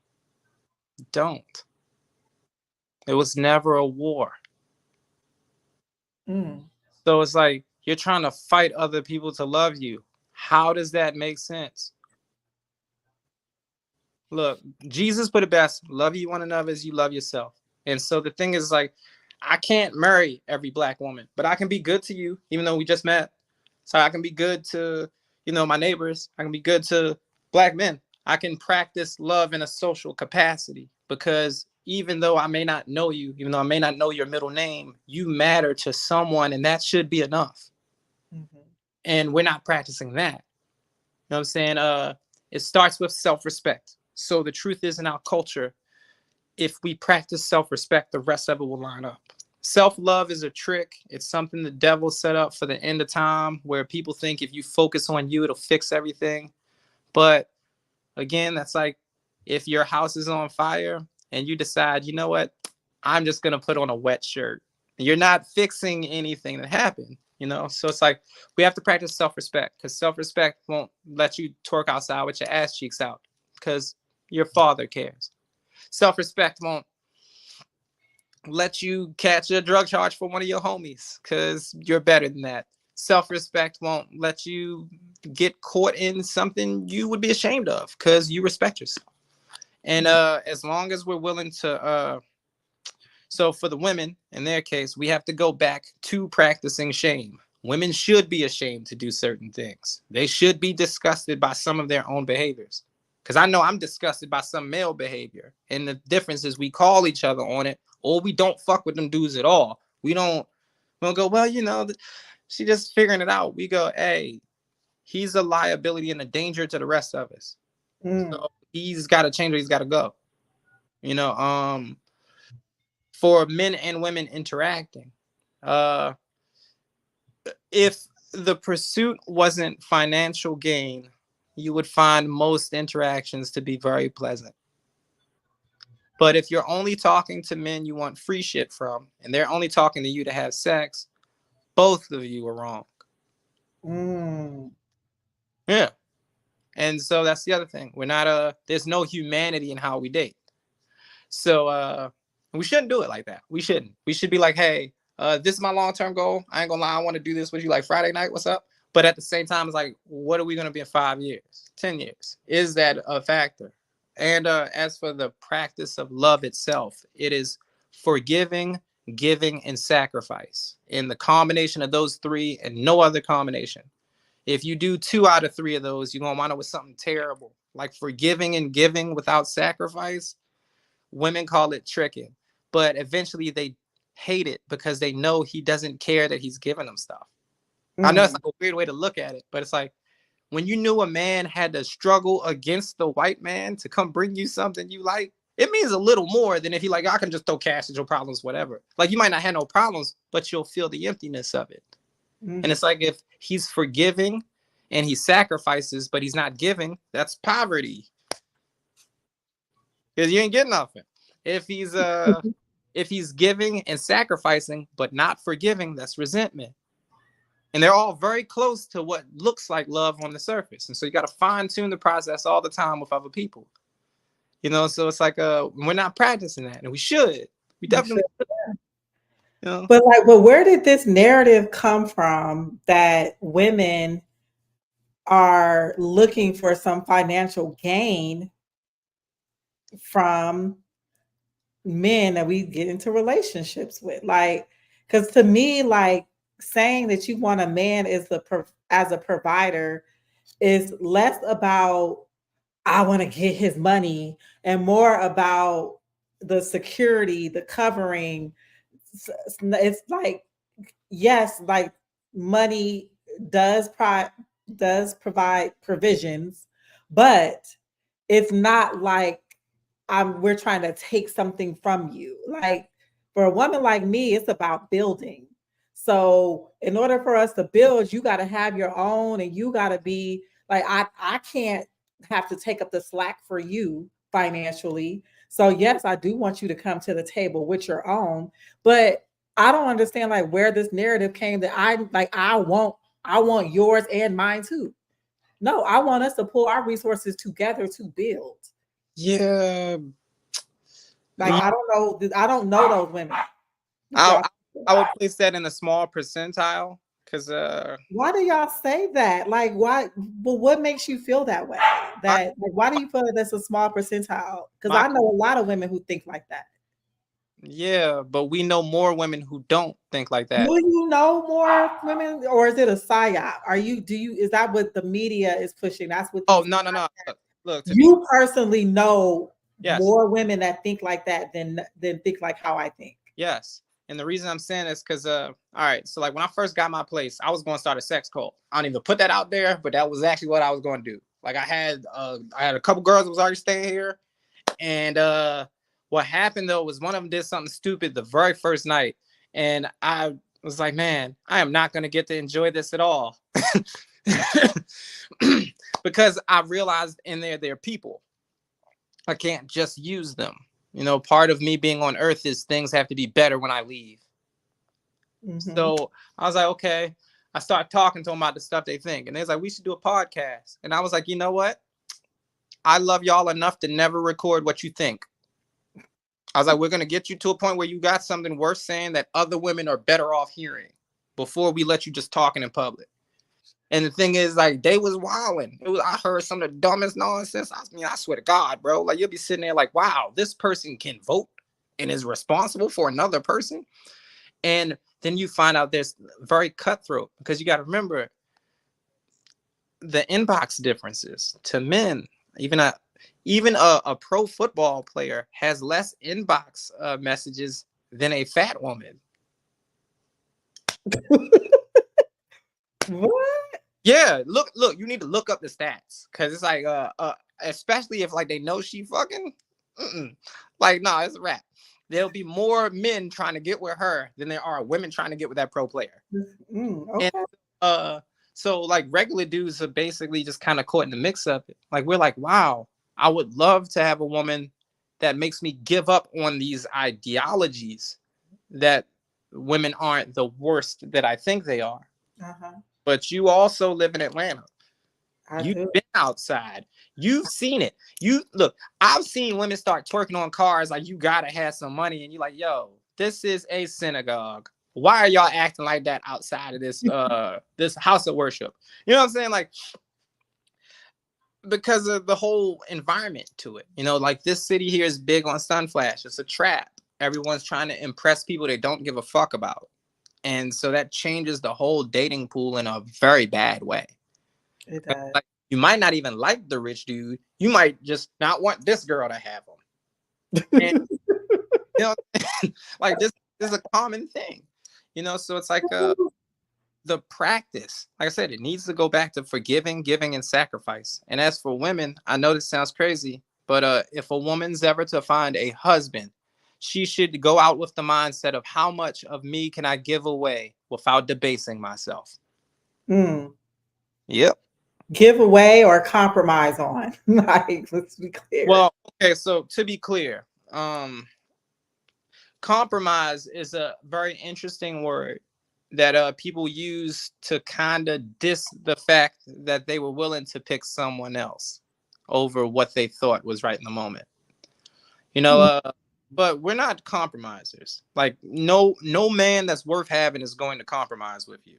He may let you have your way on occasion, but he's final say. He serves God. That's it. It's like if he has to do what God said, that's it. Like, it's like you can't be like, well, I want it's like too bad. What you gonna do? Beef with God over it?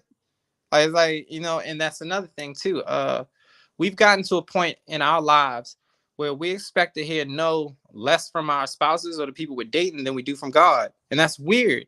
Like, it's super weird. God say no all the time. And for good reason. So it's like, so why do we have it where it's like it'll be two people, and as soon as you hear no from me, you're like, well, one nigga won't do, another one will. It's like, so then a person would throw A away, whole song about. yeah, but then a person to throw away okay, I did it as a math breakdown because I was trying to figure out what I was looking at. So, you know, like people that get mad at cheaters, it's Mhm. buyer's remorse. Like, have you ever bought something and hated that you bought it? So check this. So Sam with a girl for like 5 years. It's just hypothetical. The average cost of romance is about, let's say, 13,000 a year. So that puts us at about 65,000 just for romance, not counting helping her with bills or whatever. And then some dude smashes off a Chick-fil-A and a 3-5. I just spent like $90,000 on a $50 purchase. I Mm. can't go back to pretending it's worth 90,000. I know too much now. You know, so it's like and it's kind of the same thing with the dating pool. Cause we'll be like, yeah, you know, I took this girl wine and dined her. The other dude didn't have to do none of that. And the thing is, like, so then dudes be like, well, if he didn't have to do it, why do I have to do it? And then girls be like, well, that's not, it's like, no, it's completely fair. You know, I had a homegirl, she was like, you should fly me out to another country. I was like, if I can't take you serious, I'm not taking you anywhere. I love that. I love that lie. I love that. Yeah. It's If like, I can't take you serious. no, Oh, I think like, you- embarrass me somewhere else. You know what I'm saying? Then we got to sit back. We got to fly back on the plane looking at each other awkward and shit. No. So like the amount of give, you know, and it's partially because the women in the previous generation, that was the first generation where they was doing the whole welfare single mom thing.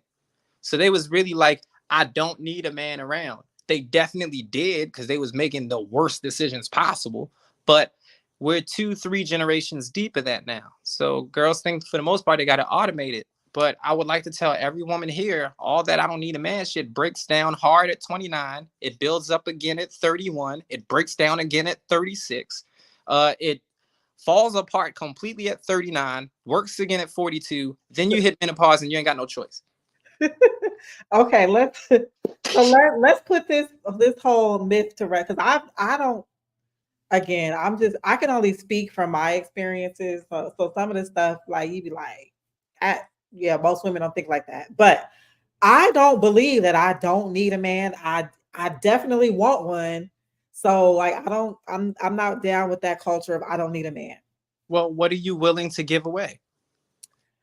Oh gosh, I guess it's gonna depend on what he asks. I Mm, don't know. Like, what do you mean? What am I willing to give okay. away? So the Okay, Bible, I guess I'm willing to sacrifice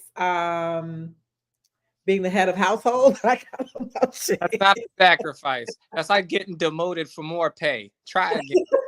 I don't want to be the head of household. Like, Okay. that's what I'm trying to say. Like, everything that I'm doing that that a man feels like, that's something that that would be my place. I would love to have a man to do those things, but they still have to be done even though I don't have that man.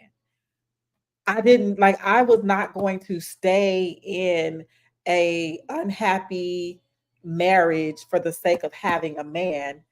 Like, you know what I'm saying? So it's just like I'm at the place that I am, not because I wasn't willing to compromise or I wasn't willing to make sacrifices, because absolutely I did. Like, I'm that ride or die wife. Like, I'm a dude, like I'm a cook, I'm a clean, I'm a woman in the streets, a freak in the sheet, like all the things that I Well, thought. you can't say Huh? you can't say our wife because you got a divorce. It's literally till death do us part, and you decided no on that. Yeah, So that's not ride or die. Don't I even was ride or die. I said I was. ride or die. You'd either still be riding or one of y'all be dead. I'll put it like this: we're not married, but I still ride. I'm not even going to look into what that meant. I'm, like, I still like, no, I took myself out of the position of wife where like I said, I felt like I made a lot of sacrifices for that relationship and got none in return. Um, but that doesn't mean that I'm not bitter about it. I don't like I'm not I've gotten over I'll say I've healed from that relationship enough to not carry the weight of that to my next relationship. Um, I am willing to compromise on some things, but at the same time, like, what am I supposed to do? Sit down and like just wait and just like, yeah, no, I'm living, I'm no, thriving, I'm building. no, What? you're actually supposed to. Okay, so this is all right. It's in Hebrews. It was like, don't be fooled by the world, women. You were made for men. So you can chase all the stuff the world has to offer, but I'd like you to consider this for a moment. And I'd like any of the women that are watching this to consider this for a moment.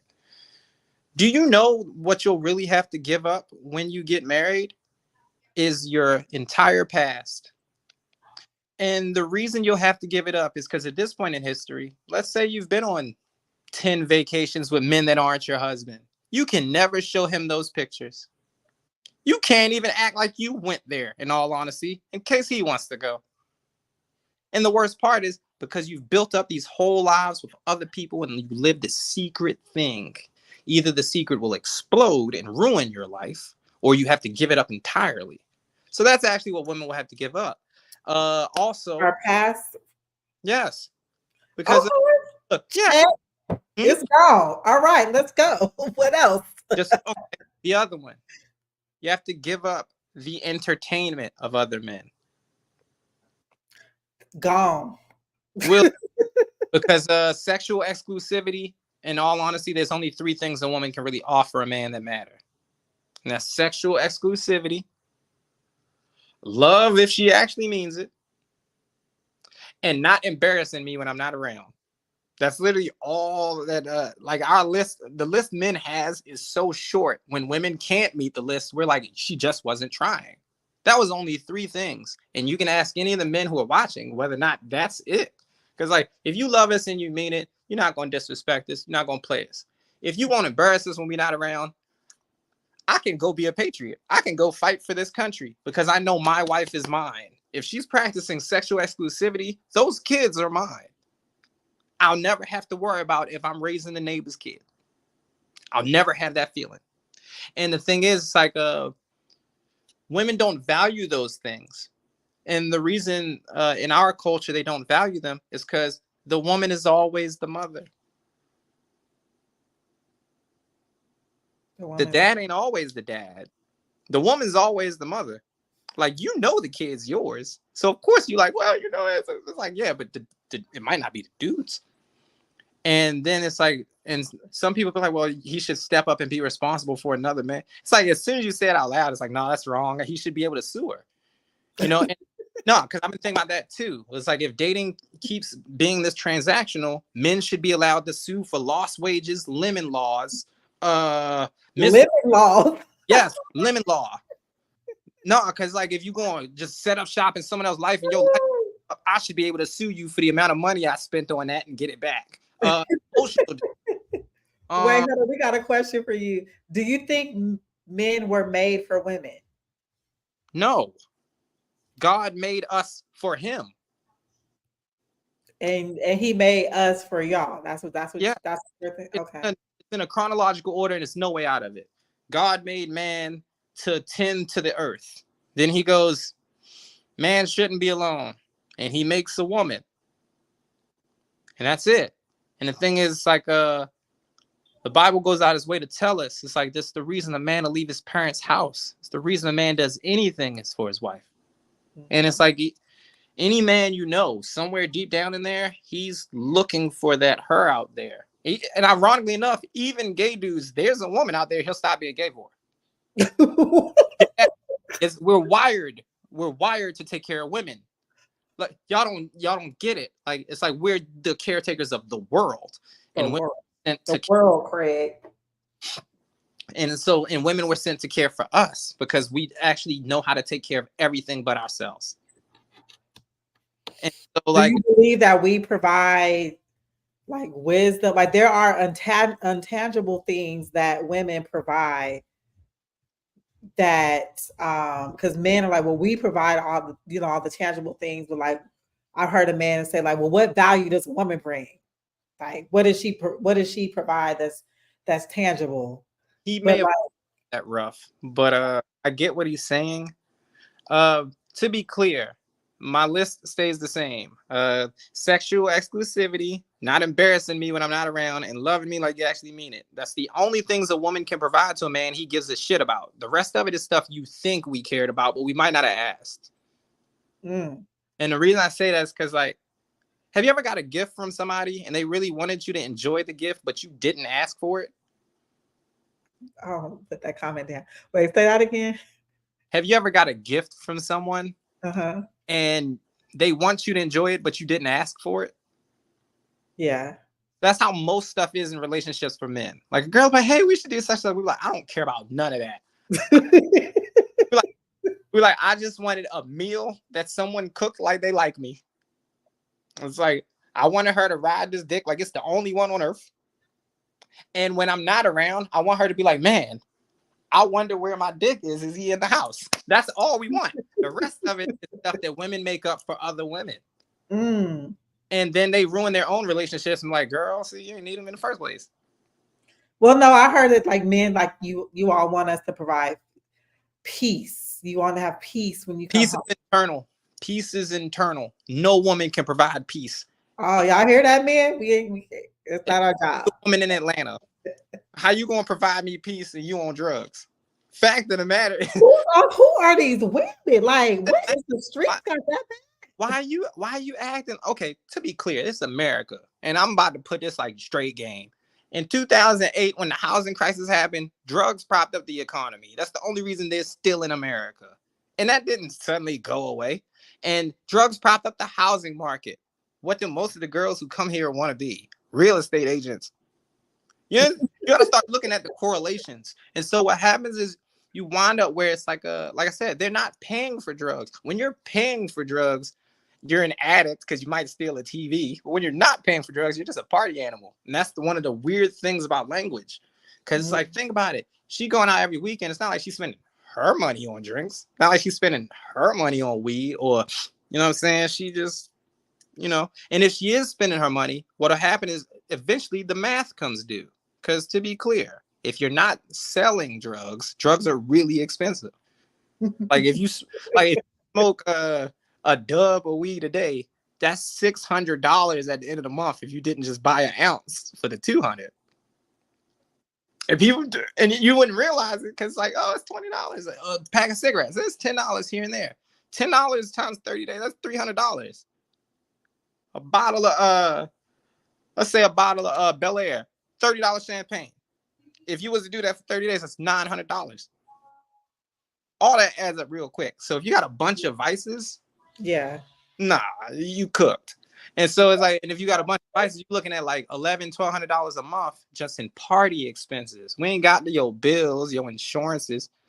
We ain't got your food, upkeep, student loans. We ain't covering none of that. We just on partying. So it's like that's why I was like, when you asked me, I was like, nah, it's like this city has a huge drug problem. And Well, I it's don't consider weed drugs. no one who smokes weed does. But yeah, no, look. Said my mom, wait, hold on. Go said my mom has been keeping my dad's house peaceful for years. Well, has your dad been in these streets? That's a good question. You said he said you living in a bubble.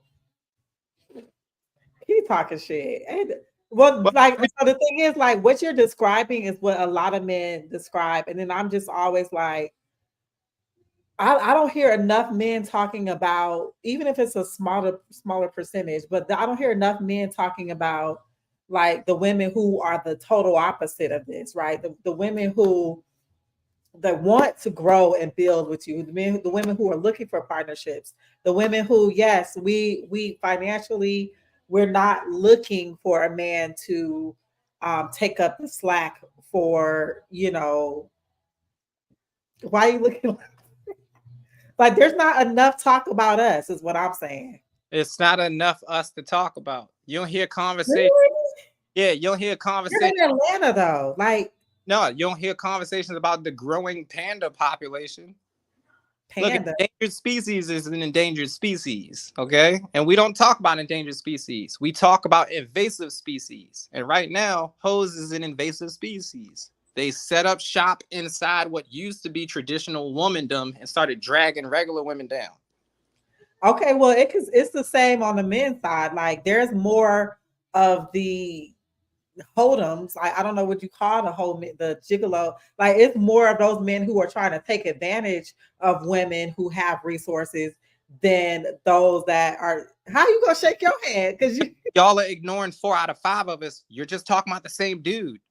Remember we talked about this. It was like there's a percentage of men that women just straight up ignore. And the percentage is like 90%. So the men y'all are complaining about are the 10% of men that we warned y'all about. okay, so you said y'all are focusing on the 90%, which is the ratchet one, and the 10% that you're not talking about, those are the good ones. You don't need to talk about those. It's not enough of them. And One, we are focusing on the 5% of the bullshit ass niggas, and the 90% of the good men we're ignoring. well, the thing is, you wouldn't even know if those men are good or bad. You just ignore them. Like it's like they haven't had a chance to prove themselves effectively in either direction.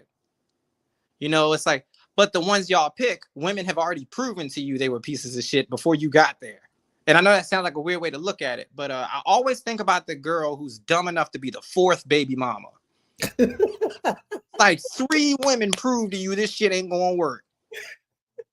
They proved it, and you was like, "Oh, I'm next, goddamn it!" Like you know what I'm saying? Like, like you see what I'm saying? Like, Yeah.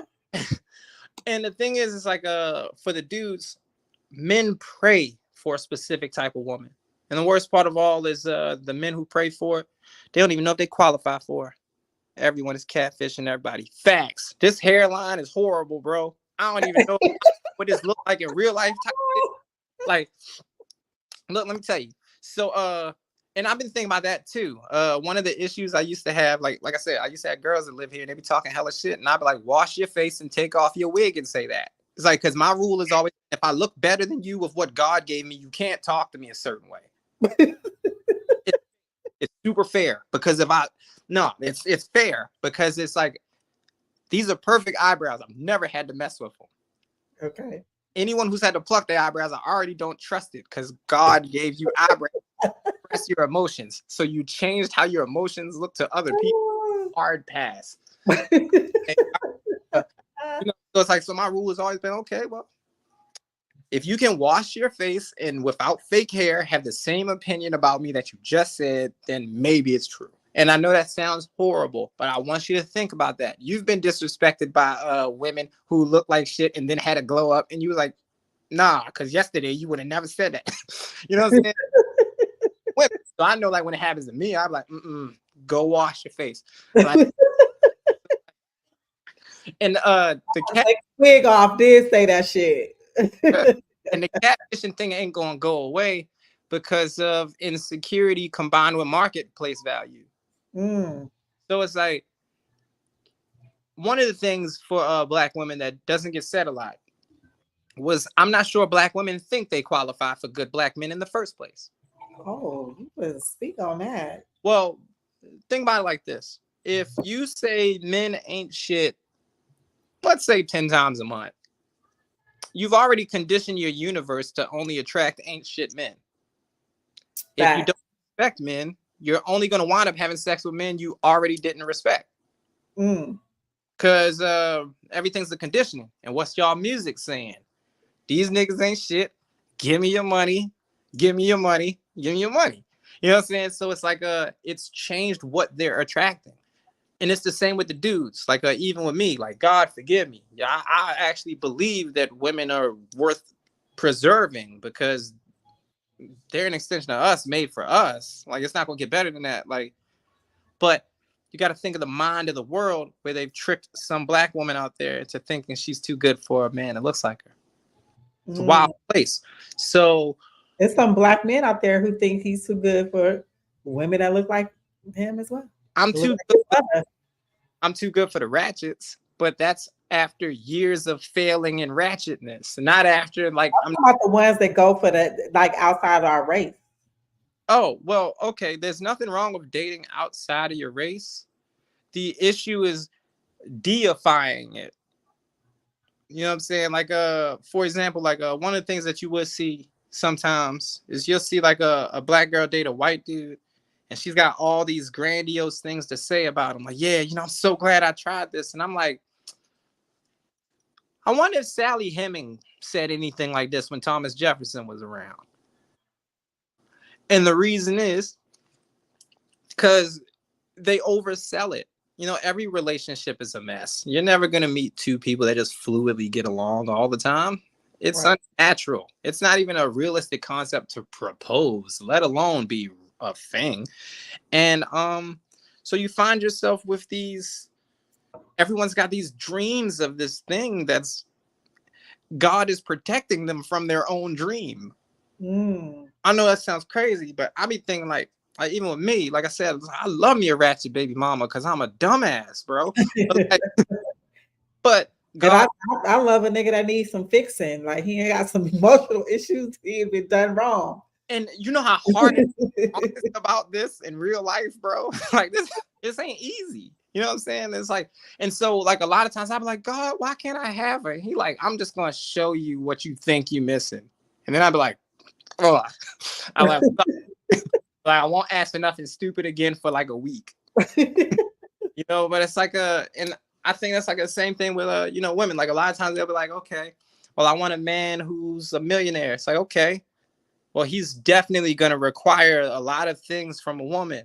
And one of the things women, I feel like they don't understand is the men who have money that didn't come from money.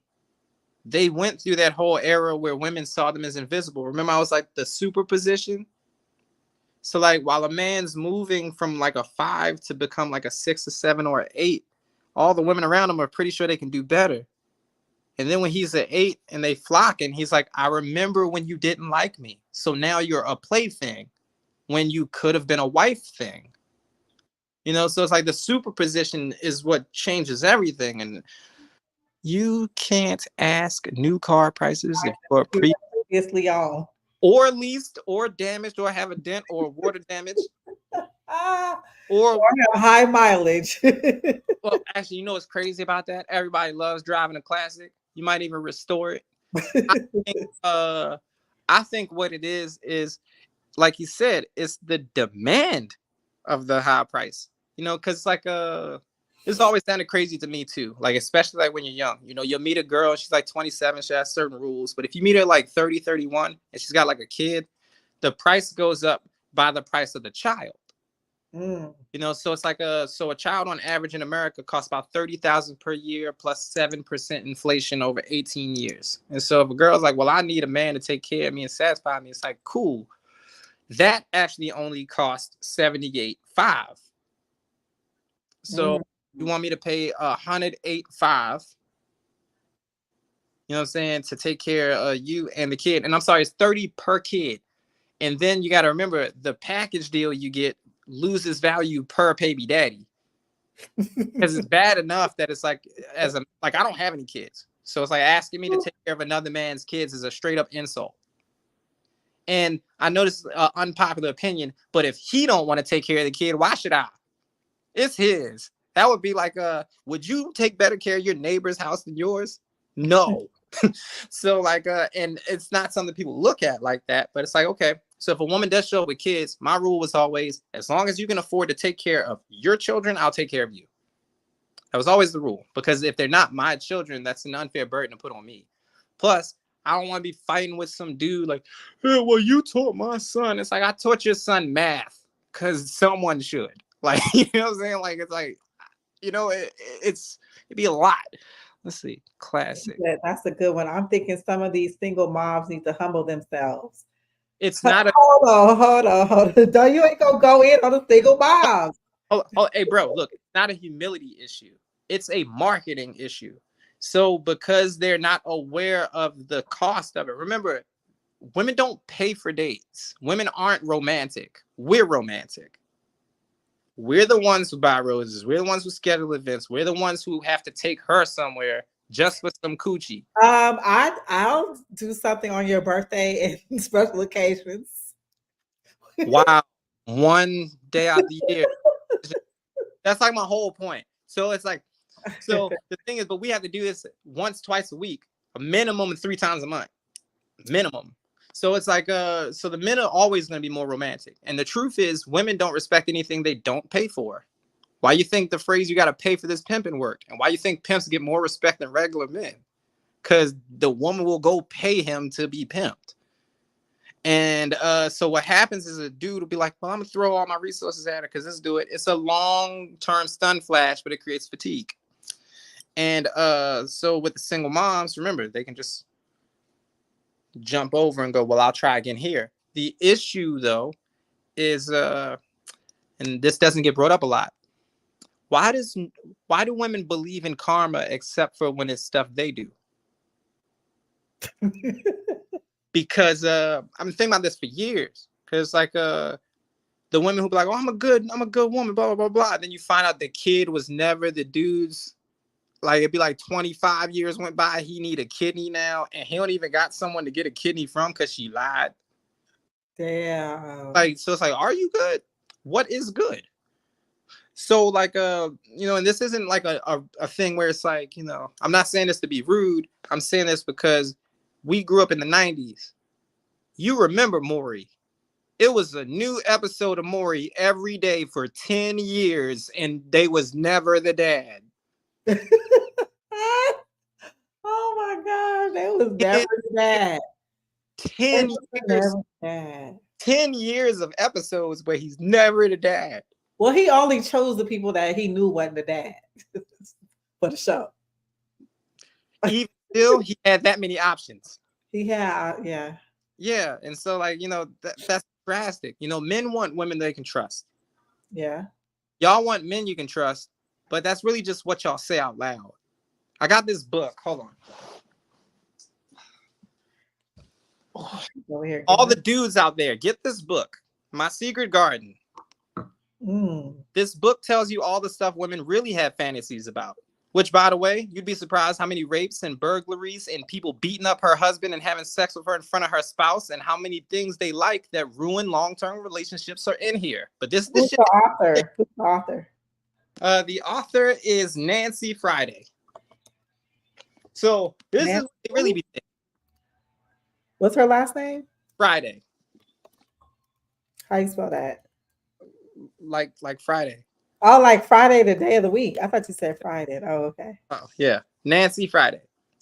So in this whole book, it's like it covers everything. It's mostly fantasies where women are just doing God knows what. And I mean like the type of stuff where it's like as a man, you would never want your wife to think these things, but you need to know your wife thinks these things all the time. Mm. We need one for women. What's We the one that talk about what the men thinking about that we don't? we straight up tell y'all just don't care. Like it's a big thing. You telling us right here today? I'm like, what the hell? But We the be talking, men like, yeah, he right, he right. but remember, women ignore 9 out of 10 of us. What information do you expect to get if you ignore 90% of information? Well, I feel like the other 10% is just louder. They're not. They are. They aren't. They Women are. attention has your attention. So especially like in our community, the women prefer the more effeminate men.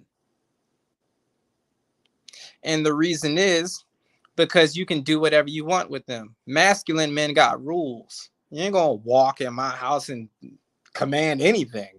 You know what I'm saying? But it's like with a feminine man, you could walk into a pigsty. He's not gonna make you clean up. You don't gotta cook. He'll just order some lemon pepper wet and pay for it with a scam card. So that so the stakes are super low till you get pregnant. And my rule has always been this. Whoever leads off with fun has to live a serious life because fun always becomes serious and it's not fun no more. Mm. Yeah, because like we was just having fun. Well, okay, cool. So you was talking to a club promoter and now you're one of six. You know what I'm saying? It's like and the options are always they don't have to be that. Like I said, it's like it's this thing. Women with their mate selection, they choose to stand in line. So that Mm. already messes up their mate selection. I know this sounds crazy. I would not, as a person who's good at percentages, I would never want to deal with a woman who has options. Because like you want 100% of me for 33%? When No. you say you won't deal with a woman that has options, what do you mean by that? You talking about a woman who is dating other men? Yeah, why? Yeah. Why are you dating other men? If you want a husband, how you starting off looking for a husband with 5 niggas? How does that sound like it works? It's part of the interview. You don't when you I, interviewing people for a job, you it, don't just hire the first person that applies. uh, believe it or not, the entire 60s was like that. And people retired from those jobs. So that's not true. What it is y'all are, like I said, you get stun flashed. You go, ooh, shiny, ooh, shiny, ooh, shiny, ooh, shiny. And the one who God usually sends is not shiny at all. But Okay, I can respect that. yeah, God tends to send you something that looks like either a really terrible fixer upper or too boring to be worth it. And the truth is, boring is a good thing in relationships because it means it's not chaotic. Mhm. You don't interview 5 people at once. Bingo. Yeah. It's not for a one person job. Like, they're like, thank you. Like, most people don't see it like that because they be like, well, I'm just doing me. But doing me, my dad put this best. Whenever someone says I'm doing me, just substitute that sentence with I'm fucking up. Nah, because whenever something like I'm doing, what is it usually?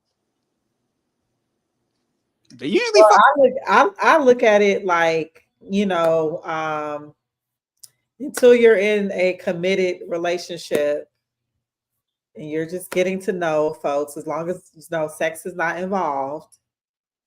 Because men are doing it too. Like y'all not, oh, I met this woman, I'm locked in, I'm just I, everybody else, I don't I see any other explain. women, you can't see me, I don't see you. Time out. No. Time out. You're talking about the options you picked before. And remember, you picked out the options of the dudes who was already entertaining other options. The average man, remember, if 9 out of 10 men are getting ignored, does that man actually have another option? No. We probably just assume they do. We probably just assume that you're right. We don't know. If 9 out of 10 men are getting ignored, and you pay him attention. Now, here's the crazy thing though. Once a woman starts paying a man attention, because women use groupthink for mate selection, all the women in the area now see him as a viable prospect, but that still don't mean they'll try anything. You know, with men, once I see a girl with a dude, I'll be like, no thanks. And once I see a wedding ring, I'll be like, the bigger the ring, the crazier the nigga. No thanks. You know, so it's like with women, they be like, oh, I'll just break up that marriage because he had a nice house. Which, that's another thing too. Women don't respect other women. Like if women respected other women, you, ho. yeah, like if women respected other women, relationships would go way smoother. Cause like I've been thinking about that for a while too. Like that should be crazy. A girl will divorce her husband and then be a side piece to someone else in a marriage and not see the irony. Crazy. Yeah. Yeah, I don't know what this world is coming to. Yes, we do. It's coming to a screeching halt. And the thing and the thing is we should be okay with it. And that's why I was like, We should be okay with it. well, yeah, you can't stop the end. It's the end. Women are built for monogamy and men are built to spread the seed. Okay, so here's a whole nother conversation. No, that's actually this same conversation. The truth to it is men are also made for monogamy. Women are built for monogamy and men are built to spread the seed. Okay, you said men are made for monogamy. Yeah, but men are also made for monogamy. That's why you only have one penis. I know it sounds like a weird way to look at it, but if we were really made for multiple partners at all times, we'd have more than one penis. So, yes and no. Like, I mean, you know, as far as women being built for monogamy, yeah, but what we should really think about with how women are built is, are they okay with their intended purpose? Because like I've been thinking about this for a while. I have a phrase. A handgun is a terrible toothbrush.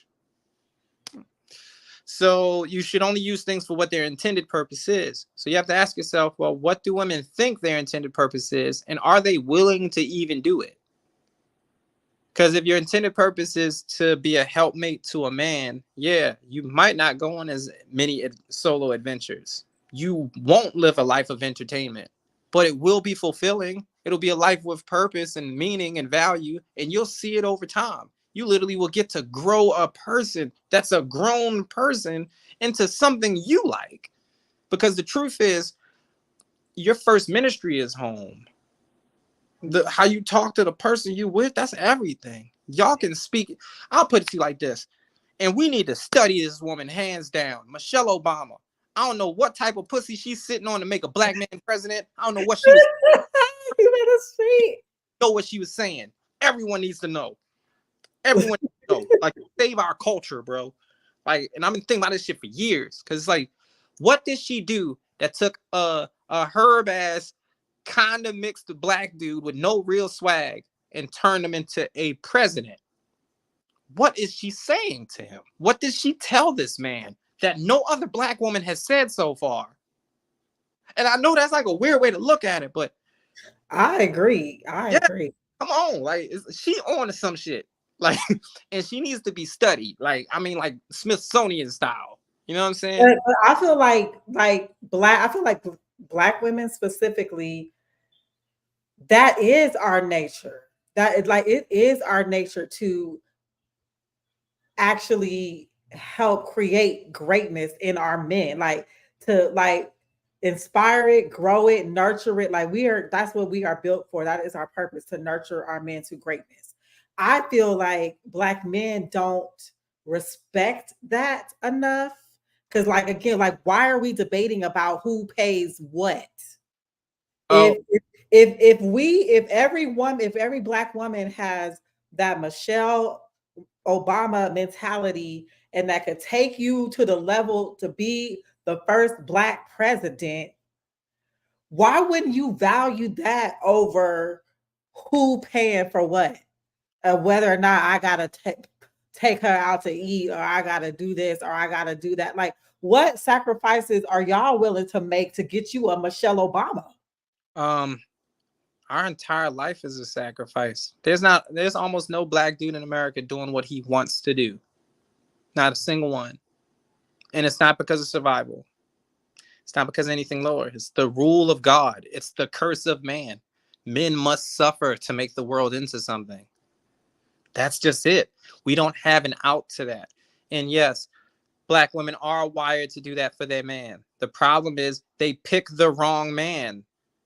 Historically speaking, remember, drunk plus birth control equals bad choices. So Okay, but when are we going to start holding the men accountable? Like that, you're absolutely right. But why are there so many bad men? there aren't that many bad, When are y'all gonna get together? Like, you know what, man? Enough of that shit. there This aren't is that how many, we need to carry ourselves from now on. again, there aren't that many bad men. You ignore 9 out of 10 of us. The one man y'all are all fighting for it was bad, and we told y'all he was bad, and y'all just be like, "I want him anyway." And so everything that happens afterwards is your own fault. The thing is, the warnings happen. Multiple people be like, "No," and I've never seen a woman where it wasn't multiple people like, "Hey, leave him alone." It'll be a mom. It'll be a dude they know. It'll be a girl they know. It'll be other people around them like, "Hey, look, you can do better." But people want to do what they want. And the worst part is in our culture, people want to be right more than get what God has for them or their best.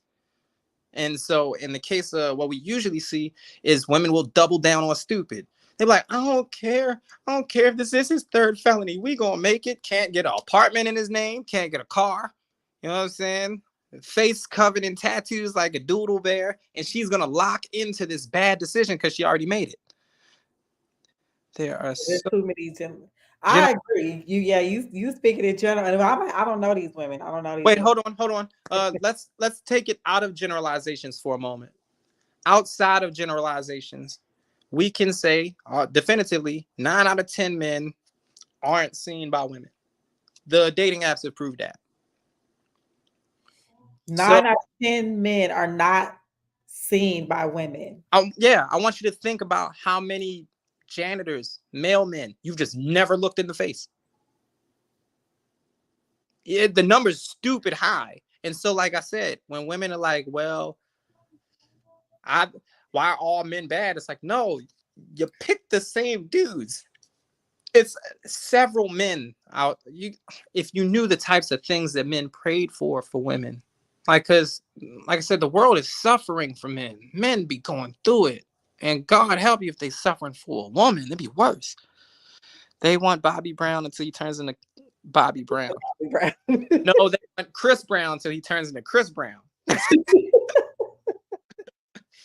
You know what I'm saying? That's why I was like, hey, look, if y'all in abusive relationships out there, just don't go back for the rematch.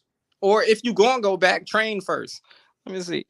People change for me. All y'all think you so special. We are. Okay, so where's my map? I literally drew something about this. Okay, so exceptionalism is a trap, and exceptionalism is what fails most women too. Women think they're exceptions to rules they don't know. Mm. And you can't be an exception to a rule you don't know, mostly because no one's an exception to rules. Like, God is rigid. And so the rule of exceptionalism is like this. You laugh at somebody else who fucked up and you go, ha ha, that'll never be me. And that sets the trap. Mm. Then at some point you're in a similar situation and either drugs or something will cause a lapse of judgment. And next thing you know, you're in the exceptionalism trap. You thought you were going to get away with something they didn't. So like for me, this is where exceptionalism fails me because I was like, I know I'm not exceptional. It is better to prove that you are great than to think you are great. So I started looking at it like, okay, well, there's men that's way more broke than me that have women. Like when I was homeless, it was a homeless dude with a wife, and I never seen a more devoted spouse in my life. On the other end of that, you got Jeff Bezos with billions, and his bitch choosing Leonardo DiCaprio on a boat. So it's like, how can? So it's like if the dude with everything can't get it right, and the dude with nothing kinda has it right, I'm not an exception to anything because someone smarter than me fell for dumb shit. Someone dumber than me fell for dumb shit. None of us are special. Thinking you're special is dangerous. It'll cost you years. It'll cost you good years. It is better to prove you are something of value. It is better to know concrete. That's why I was like accomplishment over happiness. Because you can take someone's happiness, you can't take their accomplishment. You just can't. Yeah. No, like 6 figures or handsome with potential are dumb choices. Well, I don't know. I've never been a woman who qualifies for a handsome man with six figures. But what I do know is if that's the limit to what you're looking at, you're missing out on the breadth of humanity. And we all can stand to learn from each other if we're not just thinking about money. He said short dudes don't even get looked at until they jump in the way with their hands up. No, this big facts. They determined on the dating apps that women weren't even looking for men under 6'5". And then Damn, 6'5". yeah, then some of the dating apps, one of them, women weren't looking for men under 7 foot, so they had to remove the 7 foot option. They had to just remove 7 feet. Oh hell nah. Y'all don't know what's going through on this side. I only talk to the ones y'all like. So thank you for talking to one y'all don't like, so y'all can hear some truth. You know, But you know what? Like, yeah, so a friend of mine told me, he was like, you need to actually get on a dating app, like as a man, like, you know what I'm saying? Use a man's profile so I can see. Cause I'm still like blown away that like women are behaving this way, or like, it's I don't know. it's because women. Okay, so I was talking to my brother about this. It is easy in this version of the world to be a man of God because you don't have the option to be tempted. There's no, like I said, I'm not tempted to spend $700 at the club for her to sneak and get in somebody else's car when they about to do last call. That offers me nothing. But for a woman, I can get this, I can get that, I can get my bills paid, I can get my student loans paid, I can go on a wild adventure, I could have a whirlwind romance. The entire world is temptation for y'all. Mm. And the thing is, we be like, the women we care about, we don't want to lose the temptation. We really don't care what happens to most women. But in all fairness, neither do women. Mm. Because if they did, it wouldn't be an option. You know, but that's why I was like, women need to practice respect for each other too, because that'll make a lot of this easier. And stop giving younger women bad advice. I've never seen anything like it. Like an older man to be like, hey, look, wait till you know who you are to get married. An older woman be like, don't marry nobody, fuck it. It's like that's not what, you know what I'm saying? It's like, and we shouldn't give each other advice out of pain or hurt. I think we should learn and press forward.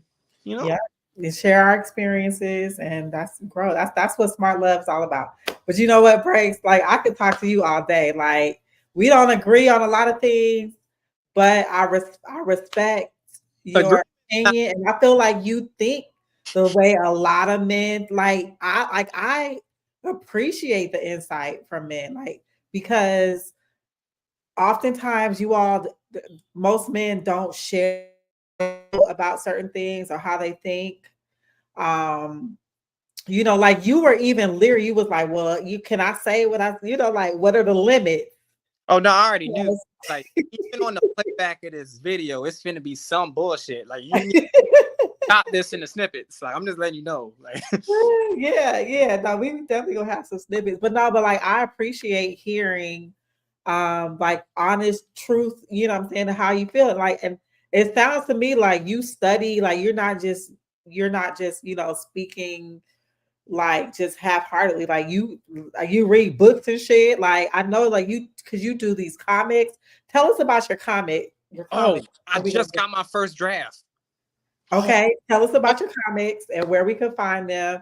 So Brace does these so this is my comic. This is my oh comic. shoot. It's on the bag? Oh yeah, I'm gonna go full Gucci. Oh shit. Okay. Yeah, this is just my first draft, but Amazon just printed it. I'm gonna start having these joints out by like August. Boom, unanimous. Tales of the end of the world. Wow. See? Wow. And where the president gets in a fight and he kicks I'm guessing this is where this is where the president kicks the vice president Gucci and wins the election. Whole book is crazy. So yeah, unanimous. It should be out by I'm shooting for August 1st, but it'll probably be later. Okay. Oh, that is dope. Okay, so yeah, I gotta have you back on and talk about the comic and like because like so the thing is like tell us because what you told me about your comics and is that you're telling truth and you're putting it in a comic book, an illustration. but like you're like predicting the future. Like describe your comic books and like Okay, your style and what you're 40, talking about. we're on a 49-year loop. We're always on a 49-year loop. It's just something weird about how life works. It has something to do with how God set up a holiday called Jubilees. But it used to be designed so every 50th year you would forgive all the debt of people who owed you money or something like that. And so we stopped practicing those. But the issue is we would go through what's called like a cataclysm or like a regularly scheduled apocalypse, right? So in this modern version of the world, thank you very much. It was hell on earth and I went crazy. I actually wound up it was a lot, but we'll get to that later. But so what happens is I realized in our version of the world, we go through an apocalypse every 90 days. Mhm. And so what happens if the government didn't fix the last one? And so I wrote about what happens if there's one problem the government doesn't fix and then the next thing happens subsequently. So in Okay. this book, it starts off all the heroes become racist and then the city gets blown up. So then the second chapter, sex dolls become a widely available thing, but someone teaches them the concept of consent. So they start killing people left and right. And then the third chapter is a alien hospital. I'm sorry, a human hospital where the top floor is a restaurant, but they actually eat your sickness. So you actually become better because they're eating you. So it's like, do you fight it or do you just let it rock? Then Wow. like the fifth chapter is about a black superhero that gets sued by the government. So he's not allowed to practice being a hero anymore. And Wow. so then all these things they keep adding up to other issues. We're going to see an event here very soon that and we saw something similar to it with the power outage they had. I mean the tech outage with Microsoft. Yes, that was crazy. So you know how they're trying to do like the Neuralink thing where they're trying to unite people's brains. Heard of it? Yeah. So there's three basic problems to that. Any human brain is equally stupid. I know that's like a weird way to look at it, but there would never be a baseline human mind that other humans should be like. That's not Christ. And since we don't know how to put Christ on a computer, we're probably gonna mess it up real bad. Thing number two, they will be able to broadcast dreams to us very shortly, assuming they're not doing it already. Broadcast dreams to us. Yes. So you have a wireless router in your house? Yes. Okay, so your wireless router, did you know they can use imaging software to tell how many people are in your house walking around just by how the signal bounces off the router? Wow. Okay. You mean like how many people are connected to the Wi-Fi? No, they can see people walking around and doing things in the house. Like if they know how to use an imager, they can Wow. tell who's in there, who's doing what. Some of the other appliances we have now that are linking to the internet, they're doing other stuff to gather information on you and all this other thing. But what's going to wind up happening is they're going to figure out how to unite human minds, and then there's going to be an outage of that system, Mm. and just the subsequent chaos of that. Whew. Yeah, it's not going to be hard to put an antichrist government in place. It's actually going to happen real quick because humans are going to get tired of being stupid. But Wow. check the book out. It's crazy. That's not Wow. a book. That's just a fair warning. Yes. Okay. Yeah. So let's bring you back on. Right. Yeah. Right before. Well, when the book comes out, and let's talk about the book and some of the concepts in it. But thank you so much. This was a great conversation. Like Thank you you. got folks locked in. They're like, wait, what? Wait, what did he say? Yes, I appreciate that. Just hey, look for the comments. Hey, look, I'm not a misogynist. Truth is, I believe that there is a version of love out there for all of us that we can live with and grow in, but we can't do it without Christ, and I can't do it without you. Mm, So we got to get there. We'll get there. We'll all get there. But wow. it's going to be work, and it's a lot of work, but it's Yes, worth doing. it is. It is. Thank you, Praise. Okay, don't hang up. I want you to hang on. I'm gonna say goodbye to everybody.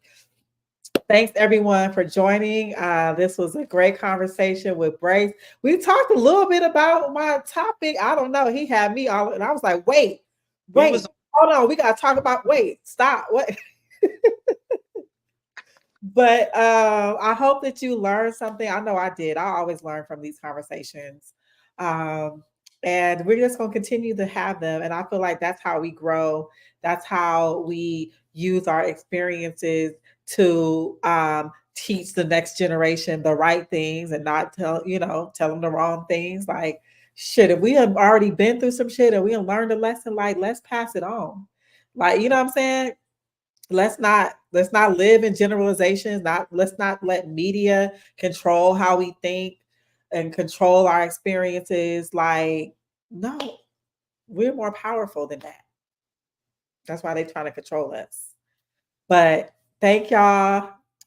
Happy Sunday. Enjoy. Bye till next week.